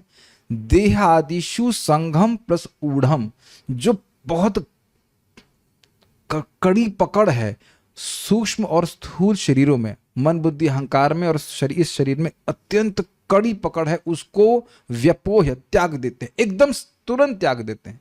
और हम कई बार देख चुके हैं युधिष्ठिर महाराज, पांचों पांडव है कि नहीं? द्रौपदी माता भी, कुंती महारानी, इज इट नॉट? सब लोग अपने देह की शरीर आसक्ति को त्याग दिए, और यहाँ पे भी हम परीक्षित महाराज के बारे में भी देख रहे हैं, ऐसे करके त्याग दिए। और क्या करते हैं? कहते हैं व्रजंति तत् पारमहंस मंतम, वो जो अंतिम अवस्था है सन्यास की, परमहंस अवस्था, उसको चले जाते हैं। वहां क्या हो जाता है? तो कहते हैं यस्मिन अहिंसा उपशमः सुधर्मा, जिस अवस्था में, जिस परमहंस अवस्था में अहिंसा, दूसरे की हिंसा ना करना, और उपशमः, भगवान में ही मन लगा रहना, यह स्वाभाविक वृत्ति हो जाती है। तो यह भी भगवान की महानता है कि नहीं? यत्रानुरक्त मतलब भगवान में ही अनुरक्त होकर, किसी अन्य देवता में अनुरक्त होकर किसी व्यक्ति को ऐसा लाभ प्राप्त नहीं होगा। और सभी लोग इसी क्लास में, ऐसा कहीं और चला गया है मन? हम इस तीसरे श्लोक से क्या सूचित कर रहे हैं? ये सूचित कर रहे हैं, यहाँ पे हो रहा है कि भगवान का आश्रय लेने वाले परमहंस अवस्था को प्राप्त कर जाते हैं। तो भगवान कितने महान हैं, भगवान कितने महान है, ये 3 श्लोकों में बताया गया, 20, 21, 22 में। लक्ष्मी जी के आश्रय हैं, ब्रह्मा जी शिव जी के आश्रय हैं, और अब इनका आश्रय लेने वाले व्यक्ति महान बन जाते हैं। तो इस प्रकार से भगवान की महानता को सूचित किया। अब मान लो वह पूछें या सोचें कि अच्छा लग रहा है, ये भगवान की यश को पूरा पूरा बता ही लेंगे, हमने विद्वान कहे ना, हमको जरूर पूरा पूरा बताएंगे। तो कहते हैं भाई भगवान इतने महान है कि किसी का सामर्थ्य नहीं है कि भगवान की यश को पूरा कहा जाए। तो ऐसा उम्मीद हमसे ना कीजिएगा कि हम सारा यश बोल पाएंगे, लेकिन हाँ, जितना हमारा सामर्थ्य है उसको हम बोलेंगे। उसको एक उदाहरण से बोल रहे हैं, अहम ही पृष्ठोर यमणो भवद्भिर आचक्ष आत्मावगमोऽत्र यावान नभः पतन्त्यात्म समं पतत्रिणास्तथा समं विष्णु गतिम विपश्चितः। ओके, अहम ही पृष्ठ, एक मिनट, क्या बोले? अहम ही पृष्ठोर अर्यमः, हाँ, अर्यमः भवद्भिर, अहम ही पृष्ठ, आपके द्वारा मुझसे पूछा गया। क्या पूछा गया? अर्यमः भवद्भिर, आप लोग ज्ञान के कारण सूर्य के समान हैं। और आचक्ष, आपने कहा कि वर्णन कीजिए। आत्म अवगम अत्र यावान, इस संबंध में जितना मुझको समझ में आता है, जितना मुझे पता है, उतना मैं वर्णन करूंगा। क्यों भाई? तो कह रहे नभ पतंति आत्म समम पतत्रिण, पतत्रिण मतलब पक्षी। तो जितने आत्म समम, जितनी उनकी क्षमता होती है, उतना हर पक्षी आकाश में उड़ता है। तथा उसी प्रकार समम विष्णु गतिम विपश्चित, जितना भगवान विष्णु के बारे में व्यक्ति जानता है, विद्वान लोग उतना ही वर्णन करते हैं। तो उतना ही, उसके अनुसार मैं वर्णन करूंगा। समझ में आ रहा श्लोक? आपने जो भी भगवान के बारे में पूछा, अब ऐसा मत सोचिए कि हम पूरा बता पाएंगे। जितना मुझको समझ में आ रहा है उतना बताएंगे, और अन्य लोग भी ऐसा ही करते हैं। अब हमें दोष न देखिएगा कि ये तो कम बता रहा है, नहीं, अन्य लोग भी भगवान को पूरा नहीं जानते हैं, जितना वो जानते हैं उतना वो वर्णन करते हैं। अब ये बोल करके वह कथा शुरू कर रहे हैं। एकदा धनुरुद्यम्या विचरन् मृगयां वने मृगानुगतः श्रांता क्षुदितस्तृषितो भृशम्। एकदा मतलब एक दिन, धनुरुद्यम्य विचरन्, धनुरुद्यम, उद्यम को क्या था? उठा करके ना, हाँ, धनुरुद्यम का मतलब है धनुष को बड़ी दृढ़ता से उठा करके, मृगयाम वने विचरन, वन में आखेट करने के लिए परीक्षित महाराज विचरण कर रहे थे। मृगान अनुगतः श्रांता, मृगों के पीछे चलते चलते मतलब दौड़ते, जो भी करते हो, मतलब पीछा करते हुए, श्रांतः थक गए थे, क्षुधितः भूखे थे, तृषतः प्यासे थे, और भृशम मतलब अत्यधिक भूखे प्यासे और थक गए थे। जलाशयम अचक्षाण, जल के आश्रय सरोवर को न देखने के कारण, प्रविवेश तमाश्रमम, उस आश्रम, उनके आश्रम में वह प्रवेश किए, यानी कि शमिक ऋषि के।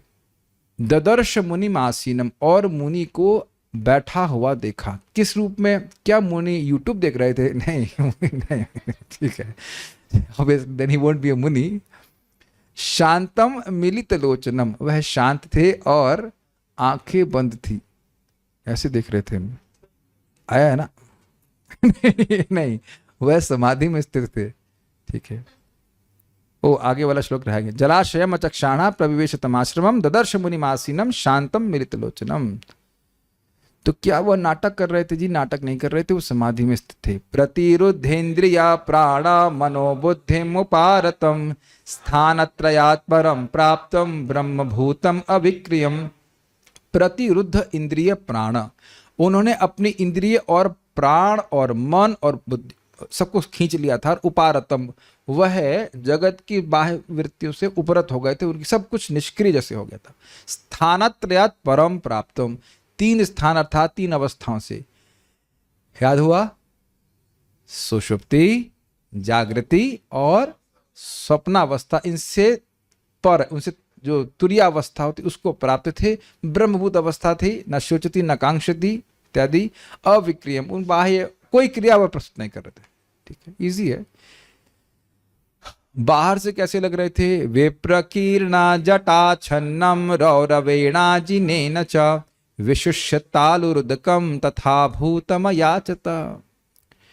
विप्रकीर्ण का अर्थ क्या लिया गया है? विप्रकीर्णम जटाच्छन्नम, जट जट तो समझते हैं जटा, और आच्छन्न वो ढक कवर कर रही थी और फैली हुई थी। देखिए जटाएं भी अपने हमने मंदिर में देखा हो, कभी कभी लोग आ जाते हैं, ऐसे लगता है ये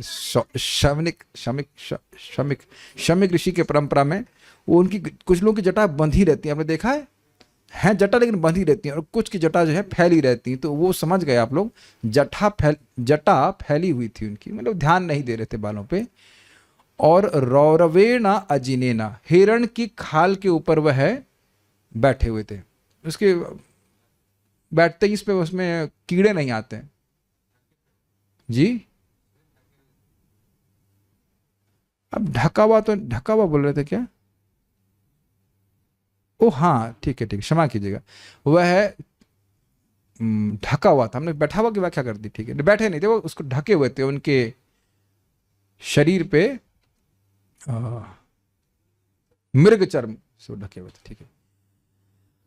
विशुष्य तालुरुदकम, विशेषण शुष्य, उनका तालु मतलब ऊपर उनका अंदर वाला भाग जो मुंह का होता है वो विशेष रूप से सूख रहा था। किसका? परीक्षित महाराज का। इसलिए उदकम तथा भूतम अयाचत। तथा भूत मतलब ऐसा ऋषि जो समाधि में स्थित है, उससे पानी की याचना नहीं की जानी चाहिए, फिर भी याचना किए, क्योंकि विशिष्ट तालुदकम, उनका गला अत्यंत सूख रहा था, ये कारण। ठीक है। तो ऋषि ने कहा अभी मैं थम्स अप लेके आता हूं। ऋषि भी चुप रहे, ऋषि कुछ बोले नहीं। तो वह गुस्सा हो गए। क्या था? अलब्ध तृण भूम्यादिर असाम प्राप्तार्घ्य सूनृतः अवज्ञातम इव आत्मानम मन्यमानश्चुकोपः। अलब्ध तृण, घास भी नहीं मिली। घास नहीं मिली मतलब घास का जो आसन है वह नहीं मिलेगा। घास का कोई मतलब नहीं, तृण मतलब तृण का आसन भी प्राप्त नहीं हुआ। भूम्य आदि, और बैठने का स्थान भी नहीं दिया। असंप्राप्त, अर्घ्य सूनृत, अर्घ्य मतलब जल, और सूनृत मतलब बहुत अच्छे वचन, यह भी नहीं प्राप्त किए। अवज्ञातम इव आत्मानम, वो यही माने कि मेरी अवज्ञा हुई, मेरी उपेक्षा हुई।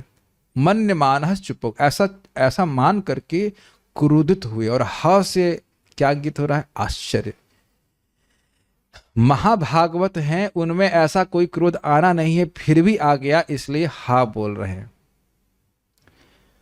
और इसको अगले श्लोक में वह बोल रहे हैं सुत गोस्वामी। अभूतपूर्व सहसा शुत्रुभ्यामर्दितात्मनः ब्राह्मणम प्रत्यभूत ब्रह्मन मत्सरो मन्युरेव च।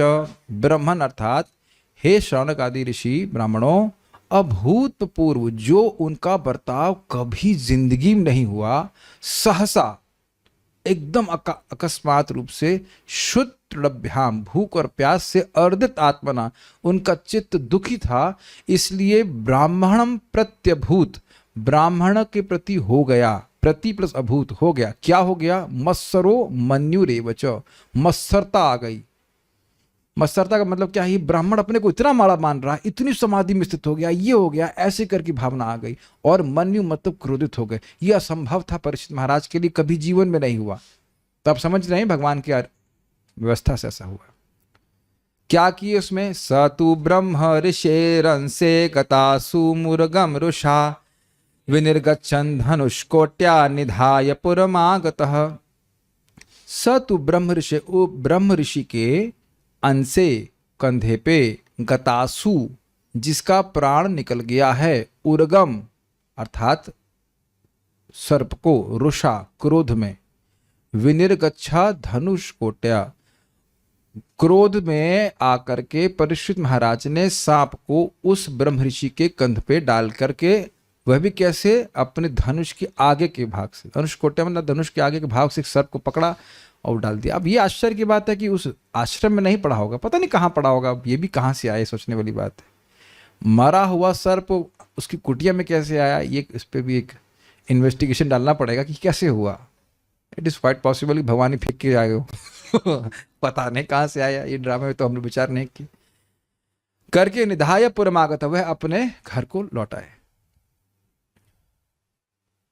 ऐशा किम, उसके बाद वह अब विमर्शन कर रहे हैं। गलती तो कर दी परीक्षित महाराज, लेकिन अब वो सोच रहे हैं उसके बारे में। एष किम निभृता शेष कर्णोन्मिलिते क्षणः मृषास्य महादिराहोत्स्वित किम नु स्यात् छत्र बंधुभिः। एष किम निभृता शेष कर्ण, निभृत अशेष कर्ण, कर्ण का मतलब होता इंद्रियां, कि क्या ऐसा तो नहीं था कि ऋषि की सारी इंद्रियां प्रत्यहृत थी, मतलब अंदर की ओर मुड़ी हुई थी, समाधि में वाकई तो नहीं थे? ये परीक्षित महाराज सोचने लगे। और मिलित इक्षण, इसी कारण से उनकी आंखें बंद थी।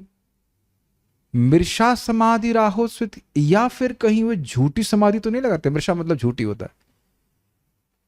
किम नु स्यात् छत्र बंधु भी, यह सोचते हुए कि अब ऐसे छोटे मोटे क्षत्रिय तो आते जाते रहते हैं, उनके लिए क्या डिस्टर्ब होना है। तो ऐसा तो नहीं था कि वे झूठ मूठ में समाधि कर रहे थे, समाधि का नाटक कर रहे थे। यह है परीक्षित महाराज सोचने लगे। लेकिन सीन चेंज होता है। इतने में ही इनकी बात शमिक ऋषि के बेटे को मालूम चली और उसने भी कुछ किया। तस्य पुत्रोति तेजस्वी विहरन बालकोर्भकै राज्ञाघं प्रापितं तातं श्रुत्वा तत्रेदम अब्रवीत। तस्य पुत्र, उस ऋषि शमिक ऋषि का पुत्र अति तेजस्वी, बहुत तेजस्वी था। विहरन बालको अर्भकै, लेकिन छोटे बालकों के संग वह घूम रहा था। तेजस्वी बहुत था, ब्रह्मचारी था, लेकिन अविवेकी था, इसीलिए कह रहे अर्भकै, बालको अर्भ, बहुत छोटा था। इसके द्वारा सुना गया, क्या सुना गया? राज्ञा अगम प्रापितम तातम, तात मतलब बेटा, सॉरी तात मतलब पिता, उनके पिता को अघ अर्थात दुख दिया गया है राजा के द्वारा। श्रुत्वा, यह सुनकर तत्र इदम अब्रवीत, वहीं से, ज्यादा इन्वेस्टिगेशन नहीं किया, पापा से पूछा भी नहीं, वहीं से वो बोलना शुरू कर दिया। क्या बोला? अहो अधर्मः पालानां पीवनां हलिभुजामि व स्वामिन्यघं यद दासानां द्वारपानं शुनामि व। अत्यंत अहंकार से वो बोलने लगा। आप लोग शायद नहीं ध्यान दिए, हम लोग भी ध्यान नहीं दिए कि देखिए मद के कारण तप नष्ट होता है, अहंकार के कारण, और वहीं कली का प्रवेश हो जाता है। तो यह किस प्रकार से कली उससे प्रभावित हो रहा है, ये हम देख रहे हैं। अपने अहंकार के कारण उसका जो तप है वो नष्ट हो रहा है। क्या बोला उन्होंने? विचार करते हैं। अहो, देखो, अधर्म पाला नाम, इन शासकों का अधर्म तो देखो, क्या अधर्म कर दिया भाई।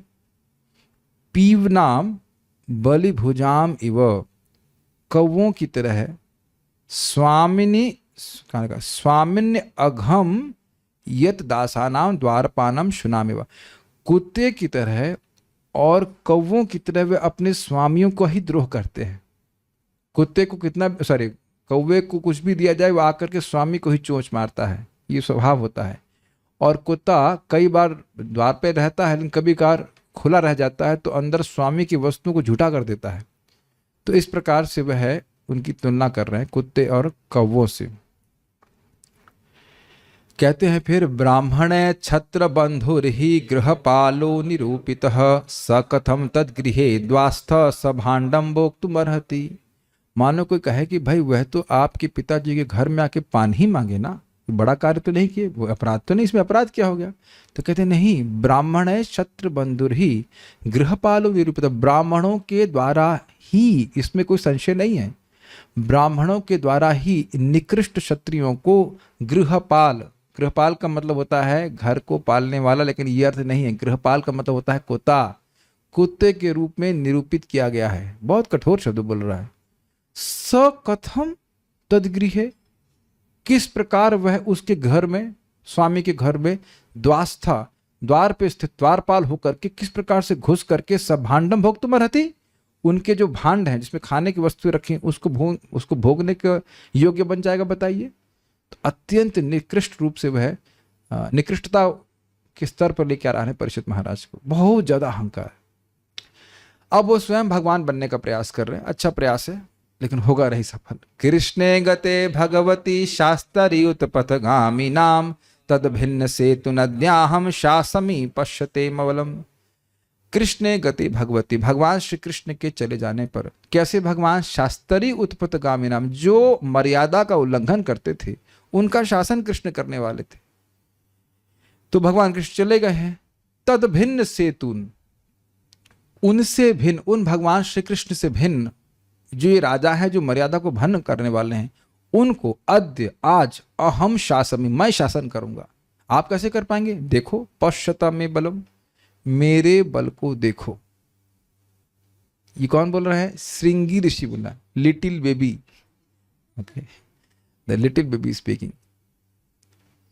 इत्युक्त्वा रोषतां राक्षो वयसान ऋषि बालकः कौशिक्याप उपस्पृश्य वाग्वज्रम विससर्जः। इत्युक्त्वा, ऐसा कहकर, क्या कहकर? मेरे बल को देखो। रोषताम राक्ष, उसकी आंखें लाल हो रही थी। किसकी? श्रृंगी ऋषि। शमे को श्रृंगी मिक्स मत कीजिएगा, अभी तक इस्कॉन में किसी को श्रृंगी ऋषिदास कहा नहीं गया है। शमिक ऋषिदास प्रभुपाद जी के शिष्य हैं, श्रृंगी ऋषिदास नहीं है। अरे वो एक अलग है, लेकिन मैं इसके कंटेक्स्ट में बोल रहा हूँ, किस अर्थ में। अब कोई रावण दास तो ना कहा जाता, हिरण्याक्ष दास तो नहीं है। हम ऐसे कंटेक्स्ट में बोल रहे हैं, श्रृंगी वो ऋष श्रृंग थे, वो हृष्ट श्रृंग थे, ऋष श्रृंग, उनके सर के ऊपर वो सिंह था। श्रृंगी नहीं थे वो, ऋष श्रृंग थे। रावण में थोड़ा अंतर हो जाता है प्रभु जी। आप कहते हम कुछ पढ़ा ही नहीं है। कुछ भी बोल देंगे आप, ऋष श्रृंग थे। चलिए कोई नहीं, आपकी बात भी ठीक है। अरे वापस मजाक नहीं करना, जल्दी से बोलना। इत्युक्त, ऐसा करके उसकी आंखें तांबे की तरह लाल हो रही थी। वयसान ऋषि बालका, उन्हीं के समान उम्र वाले बच्चों को, ऋषि बालकों को वह कहे, और कौशिकी आपह, कौशिकी नदी के जल को उपस्पृश्य, उससे, उपस्पृश्य का मतलब होता है आचमन करके, वाग वज्रम, वाणी का वज्र रूपी शाप, विश्व सर्जहा, उसको रिलीज कर दिया, उसको बोल दिए। क्या बोले? इति लंघित मर्यादाम तक्षकः सप्तमे हनि दंशति स्म कुलांगारम चोदितो में ततद्रुहम। इति लंघित मर्यादम, जिसने इस प्रकार से मर्यादा को लांगा है, इस परीक्षित महाराज ने।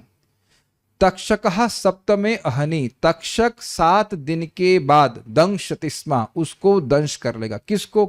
कुलांगार, जो अपने कुल का सबसे निकृष्ट व्यक्ति है। परीक्षित महाराज जी के लिए बोल रहे हैं। क्यों भाई?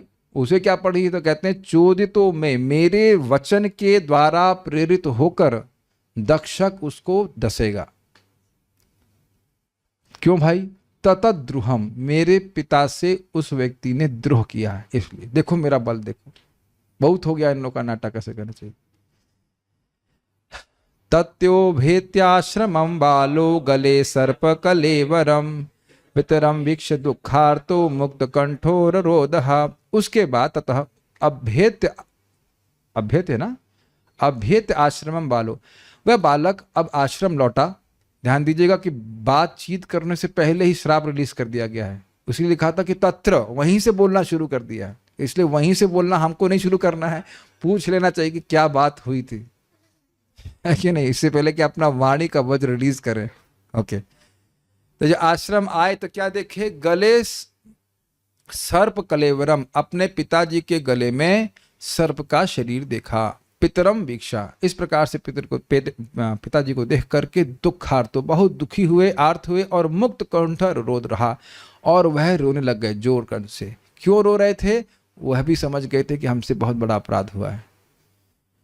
सवा आंगीरसो ब्रह्मन् श्रुत्वा सुतविलापनम उन्मील्य शनकैर्नेत्रे दृष्ट्वा चांसे मृतोरगम। सवा आंगीरसो ब्रह्मन्, वह ब्राह्मण, ये ब्राह्मण किसके लिए? शौनक ऋषि के लिए। हाँ हाँ, एक मिनट, नहीं नहीं नहीं नहीं, गलत नहीं बोलना है। नहीं नहीं, वो नहीं बोल रहा हूं। ये ब्राह्मण शब्द किसके लिए है? हाँ, शौनक ऋषि के लिए मैं बोल रहा हूँ। तो ब्राह्मण शब्द जो है ये शौनक ऋषि के लिए कहते हैं। हे शौनक ऋषि, स व आंगीरस, वह अंगीरा वंश के ब्राह्मण थे। श्रुतवा यानी कि शमिक ऋषि, श्रुतवा सुत विलापनम, अपने बेटे के विलाप को सुनकर। मैं समझ रहा हूँ आप लोग जो नियमित रूप से सुन रहे हैं उसको संस्कृत पकड़ने लगे होंगे। उन्मील्या, उन्मील्या शनकैर नेत्रे, अपनी आंखों को धीरे धीरे खोला। दृष्टवा च अंसे मृत प्लस उर्गम, और देखा कि उनके कंधे पर मारा हुआ सर्प है। आप लोग जिस तरह से गर्दन हिला रहे हैं, आई एम बिकमिंग एनकरेज्ड कि आप लोगों को समझ में आ रहा है। And it's quite tasty also, नहीं? वैसे ये कठिन नहीं है। एक बार हम दो भक्तों के बीच में फंस गए थे, दोनों संस्कृत बोल रहे थे और मैं ऑटो में बैठा हुआ था। संस्कृत विद्यापीठ कुछ है दिल्ली में, तो इधर भी संस्कृत बोल रहे थे, वासुदेव वासु घोष प्रभु, उधर से वो भी बोल रहे थे। तो आफ्टर 10 मिनट्स में समझ में आने लग गया था। भाषा का ये एक अद्भुत है कि आप सुनते सुनते उसको कैच करने लगे। अभी गुजराती या बंगाली, अब वैसे बंगाली भी हम कुछ कुछ समझ लेते हैं, तो क्या सुनते सुनते पिकअप हो जाती, और नहीं सुनने से थोड़ा कठिनाई होती। ओके, क्या किया? जरूर गुस्सा हुए होंगे। नहीं। विसृज्यतम च पप्रच्छ वत्स कस्माधिरोदिषि केन वा ते प्रकृतम इत्युक्तः स न्यवेदयत्। विसृज्यतम, तम मतलब उस सांप को फेंक करके, और च पप्रच्छ, और पूछा, वत्स कस्माधिरोषसि, हे वत्स तुम क्यों रो रहे हो? अर्थात आपने नोटिस किया उधर वो देखे नहीं कि कुछ हुआ है, वो रजिस्टर ही नहीं कि कुछ हुआ है। अच्छा किसी पे, ठीक है, कितना अमेजिंग है ना, जैसे धूल झाड़ देते हैं, ठीक ऐसे करके सर फेंक दिया। वो पूछे भी नहीं कि ये किसने पूछा है। देखिए कितनी अच्छी बात है, पूछे भी नहीं कि सर्प किसने पूछा है, फेंका है। वो पूछे तुम क्यों रो रहे हो? समझ आया? सर फेंक दिए, तुम क्यों रो रहे हो? क्या बात है बेटा, क्यों बत रो रहे हो? केनेवा ते अपकृतम, क्या तुम्हारा किसी ने अपकार किया है? इति उक्ता, ऐसा जब ऋषि ने कहा तो सन्यवेदयत, उस ब्राह्मण बालक ने सारी बात बताई। निशम्य शप्तम तदहरम नरेन्द्रम स ब्राह्मणो नात्मजमभ्यनंदत। अहो बतांहो महदद्य ते कृतम अल्पीयसी द्रोह उरुदमो धृतः। निशम्य शप्तम, इस शाप को सुनकर, अतदर्हम नरेंद्रम, जो राजा, जिसको राजा प्राप्त करने के कदापि योग्य नहीं थे, स ब्राह्मण, वह ब्राह्मण शमिक ऋषि, न प्लस आत्मजम अभ्यनंदत, अपने आत्मज, अपने बेटे का अभिनंदन नहीं किए। बहुत खराब बोले, डांट लगाएंगे इसको भी। अहो बतां, अहो, ओ हो महदद्य, तुमने बहुत बड़ा पाप कर दिया है। ते कृतम, तुम्हारे द्वारा ही बहुत बड़ा पाप हो गया। अहो प्लस बता प्लस अंहो, अंहो को मतलब होता है पाप। और कौन सा? महद, कब? अद्य, आज। किसके द्वारा? ते कृतम, तुमने, तुम्हारे द्वारा आज बहुत बड़ा पाप हो गया। क्यों भाई, ऐसा क्या कर दिया? कहते हैं अल्पीयसा द्रोह, थोड़े से ही द्रोह के कार्य के लिए, उरुदमा धृतः, तुमने बहुत बड़ा दंड उनको दे दिया है, जिसके लिए हम सुन चुके हैं यहां पे राजा कदापि योग्य नहीं थे। अब बता रहे हैं सिद्धांत की राजा को तो कभी शाप नहीं देना चाहिए। ठीक है, देखा जाए तो ये शायद बच्चा इस शिक्षा को प्राप्त नहीं किया था, इसीलिए सब बोल दिया। तो अब वो बता रहे हैं, न वै निर्भिर नर देवम पराख्यम सम्मातुमर्हस्य विपक्व बुद्धे यत्तेजसा दुर्विषहेण गुप्ता विन्दन्ति भद्राणि अकुतो अकुतो भयः प्रजा ना वै निश्चित ही नहीं निर्भीर नरदेवम पराख्यम सम्मातुम।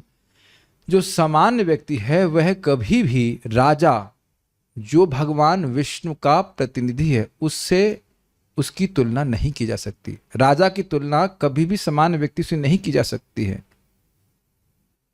सम्मातुम अर्हसि, योग्य, राजा इस योग्य नहीं है कि उसकी तुलना किसी समान व्यक्ति से की जाए। अविपक्व बुद्धि, तो तुमने किया है, यह तुम्हारी अपरिपक्व बुद्धि है। तो ऐसा क्यों कह रहे हैं, राजा क्यों उसमें विशेष है इतना? तो कह रहे हैं यत तेजसा, राजा के तेज के कारण। कैसा तेज? दुर्विषहीणा, जिसको सहना अत्यंत कठिन है। गुप्ता, रक्षित होते हैं। प्रजा गुप्ता कह लीजिए, प्रजा रक्षित होती है। विंदन्ति भद्राणी, सारे भद्रों को, मंगलमयता को प्राप्त होती है। अकुत भया विंदन्ति, अर्थात किसी से भी भय नहीं प्राप्त होता है प्रजा को, किसी से भी भय नहीं होता है प्रजा को, और सारे कल्याण करने में समर्थ हो पाते हैं। धर्म आदि को वह संपादित कर पाते हैं किसी भी राजा के प्रभाव से। यानी राजा को कभी भी शापित नहीं करना चाहिए, उसको आप समान व्यक्ति की तरह आप नहीं ट्रीट कर सकते हो। समझ में आ रहा? ठीक है। अब अगर मान लो राजा चला गया तो क्या हो जाएगा जरा बताइए? तो उसको वर्णन कर रहे हैं। अलक्ष्यमाणे नरदेव नाम्नी रथांग पाणावयमंगलोकः तदा ही चौरा प्रचुरो विनंक्षति अरक्षमाणो विवरूथवत् क्षणात्।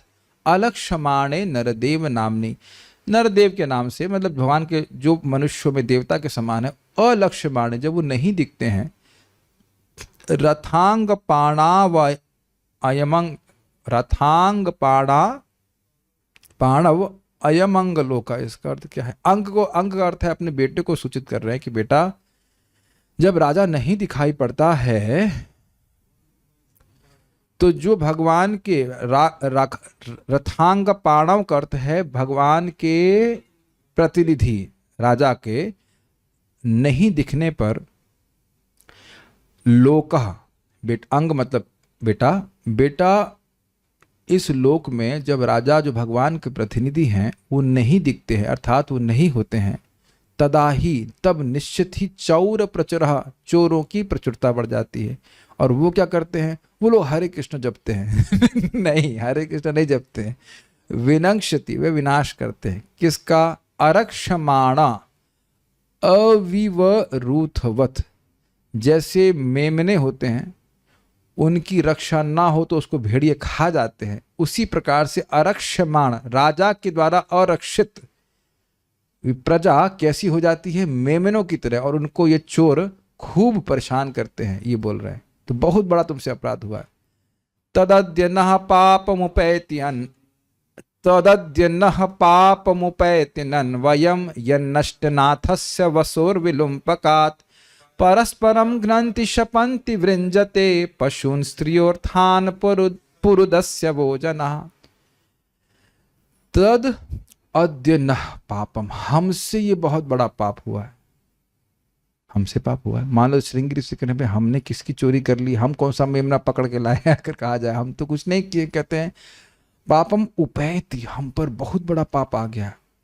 अनन्वयम, यद्यपि हमारा सीधा संबंध नहीं है, हम कुछ गड़बड़ नहीं कर रहे हैं। क्यों? यह नष्ट नाथ से, क्योंकि नष्ट नाथ हो गए, उनके राजा को नष्ट करने में हम, अब हमारे वजह से, हमारे तुम्हारे शाप से बना ना, तो पूरा ब्राह्मण समाज इस पाप को से उपराप्त हो गया है। क्यों भाई? वसोर विलुम्पकात, धन वसो मतलब धन, धन चोरी किया जाएगा। परस्पर घ्नन्ति, अब ऐसा भी नहीं कि चोरी करके कहेंगे ईमानदारी से बांटो, वह आपस में झगड़ा करेंगे, है ना चोर लोग। शपंती, शाप आप जो भी कुछ देंगे। वृंजते, और छीन लेंगे। किन को? पशुओं, पशु मतलब पशुओं को, स्त्रियों को, धन को। पुरुदस्य वो जना, तो जो बहुत ज़्यादा जो दस्यु प्रकृति के लोग हैं, बहुत सारे दस्यु बन जाएंगे डकैत, तो वह सब लोगों के धन को, स्त्रियों को, पशुओं को छीनेंगे। इस प्रकार से अधर्म व्याप्त होगा। तो अधर्म का सीधा संबंध, अधर्म कि प्रवर्तन का सीधा संबंध हमसे ना होने के बावजूद हमको इसे कहा जाए फ्री फंड में पाप लग गया है। हम लोग पाप नहीं करेंगे, लेकिन इस पाप के निमित्त हम बन रहे हैं क्योंकि राजा को हमने नष्ट किया, इसलिए पाप लग जाएगा। बहुत बड़ा पाप तुमसे हो गया, फाइन। और क्या हो जाएगा तो कह रहे हैं, अब ये सब डिस्टर्ब होगा तो क्या होगा, तो कहते हैं तद आर्य धर्म प्रबलीयते निर्णाम वर्णाश्रमाचार युतस्त्रयीमयः तत्वर्थ कामाभिनिवेशितात्मनाम शूनाम कपीनाम इव वर्ण संकरः। तदा आर्य धर्म जो सदाचार है आर्यों का, प्रविलीयते निर्णाम इंसानों में वह नष्ट हो जाएगा। कैसा? वर्णाश्रम आचर्युत त्रयीमया, वेदों के द्वारा, 3 वेदों के द्वारा जो वर्ण आश्रम के आचार इत्यादि हैं वह सब जो दिए जाते हैं वो सब नष्ट हो जाएंगे। और क्या होगा? तत अर्थ कामाभिविनेशितात्मनाम, वो इंसानों के बहुतायात हो जाएगी जो केवल धन कमाने में लगे हैं और भोग प्राप्ति में लगे हैं। कुछ एग्जाम्पल दीजिए तो कहते हैं शुनाम अर्थात कुत्ते की तरह, और कपि नाम अर्थात बंदर की तरह। आप कहेंगे भाई बंदर पैसा तो नहीं कमाता है, लेकिन कहने का अर्थ है अत्यंत कामी होते हैं, उसकी व्याख्या वहां पे की गई थी। क्यों ऐसा? वर्ण संकर, उस वर्ण संकर निकलेंगे और कुत्ते बिल्ली की तरह वो जीवन बिताएंगे, धर्म नष्ट हो जाएगा। तो ये सब किसके बारे में बोल रहे थे? समान राजा इतना महत्वपूर्ण होता है और इसलिए वह शाप देने के योग, शाप प्राप्त करने के योग कभी नहीं होता। अब उसको कह रहे हैं कैमुत्य से मिल जाए। फिर अब इन परीक्षित महाराज को आप शाप दिए हैं, ये समान राजा कभी शाप देने के योग्य नहीं है। परीक्षित महाराज को शाप दी, कितना बड़ा पाप किया है, तो उस पर श्लोक बोल रहे हैं कि हम बहुत स्पीड में जा रहे हैं। ठीक है, नहीं भी बोलेंगे, हाँ भी बोलेंगे, हम स्पीड कम करने वाले नहीं है। धर्मपालो नरपति सतु धर्मपालो नरपति सतु सम्राट बृहच्छ्रवाः साक्षान् महाभागवतो राजर्षि हयमेधयात् शुत्रुश्रमयुतो दीनो नैवास्म छापमर्हति। धर्मपाल स्पष्ट है, जो धर्म का पालन करने वाले, नरपति राजा, सतु सम्राट बृहच्छ्रवा, वह तो पूरे विश्व के राजा थे, कोई छोटे मोटे राजा नहीं थे। बृहच्छ्रवा मतलब उनकी विपुल कीर्ति थी। साक्षात महाभागवत, वह तो साक्षात महाभागवत थे, उसमें कोई संदेह नहीं है। राजर्षि, राजर्षि मतलब राजा होते हुए ऋषि के समान विश्व में अनासक्त थे। और हयमेधयाट और अश्वमेध यज्ञ करने वाले थे। इतने महान व्यक्ति, ऐसा महान व्यक्ति महाराज परीक्षित जब त्रुट श्रम युतो, भूख और प्यास से थका हुआ हो, दीन अवस्था में हो, तो नैवास्मत् शापम अर्हति, वह तो कभी भी हमारे द्वारा शाप के योग्य नहीं है। तुमने बहुत बड़ा अपराध कर दिया, ये बात समझा रहे हैं। अपापेषु स्वभृत्येषु बालेनापक्व बुद्धिना पापम कृतम तद भगवान सर्वात्मा क्षन्तमर्हति। तो यह समझते हुए कि परीक्षित महाराज तो इस पाप का, इस अपराध को काटेंगे नहीं, और ये बहुत बड़ा अपराध हुआ है, तो भगवान से वह क्षमा प्रार्थना कर रहे हैं। कौन कर रहे हैं? शमीक ऋषि कर रहे हैं। अपापेषु स्वभृत्येषु, जिसका कोई पाप नहीं है और जो अपना सेवक है। यही तुम बोले थे ना कि ब्राह्मणों ने क्षत्रियों को नियोजित किया तो उनके व्रत हुए कि नहीं। तो जिसका कोई पाप नहीं है और जो आपका ही सेवक है, बालेन अपक्व बुद्धिना, उसको एक बालक के द्वारा जिसकी अपरिपक्व बुद्धि है, पाप कृतम, जो पाप हो गया है उसके प्रति, उसको शाप अपराध दिया गया है, तद भगवान, उसको भगवान, कैसे भगवान? सर्वात्मा, जो सभी के हृदय में रहने वाले हैं, उसको क्षन्तुम अर्हति, यह पाप भगवान के द्वारा क्षमा किए जाने के लिए योग्य है। महाप्रभुपाद व्याख्या भी कहते वैष्णव अपराध इतना महान होता है कि क्षमा नहीं होता है, लेकिन क्योंकि बच्चे के द्वारा हुआ है और यद्यपि अपराध बहुत बड़ा है, तो भगवान ही इसको निरस्त कर सकते हैं, क्योंकि परीक्षित महाराज इसका प्रतिकार नहीं करने वाले। एक प्रश्न उठाया जा सकता है कि परीक्षित महाराज समर्थ व्यक्ति हैं और वह उस श्राप को निरस्त कर सकते थे, तो क्यों नहीं किया? तो अब महान भक्तों के इस टॉलरेंट को क्या बोलेंगे, तितिक्षु स्वभाव की व्याख्या करते हुए सूत गोस्वामी जी बोल रहे हैं,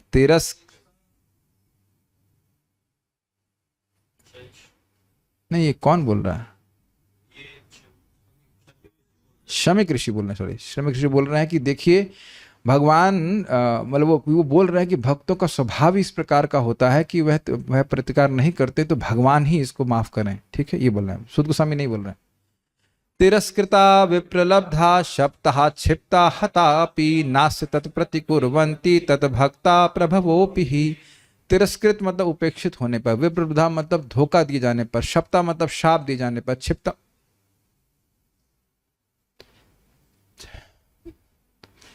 हमको बोलना ही नहीं।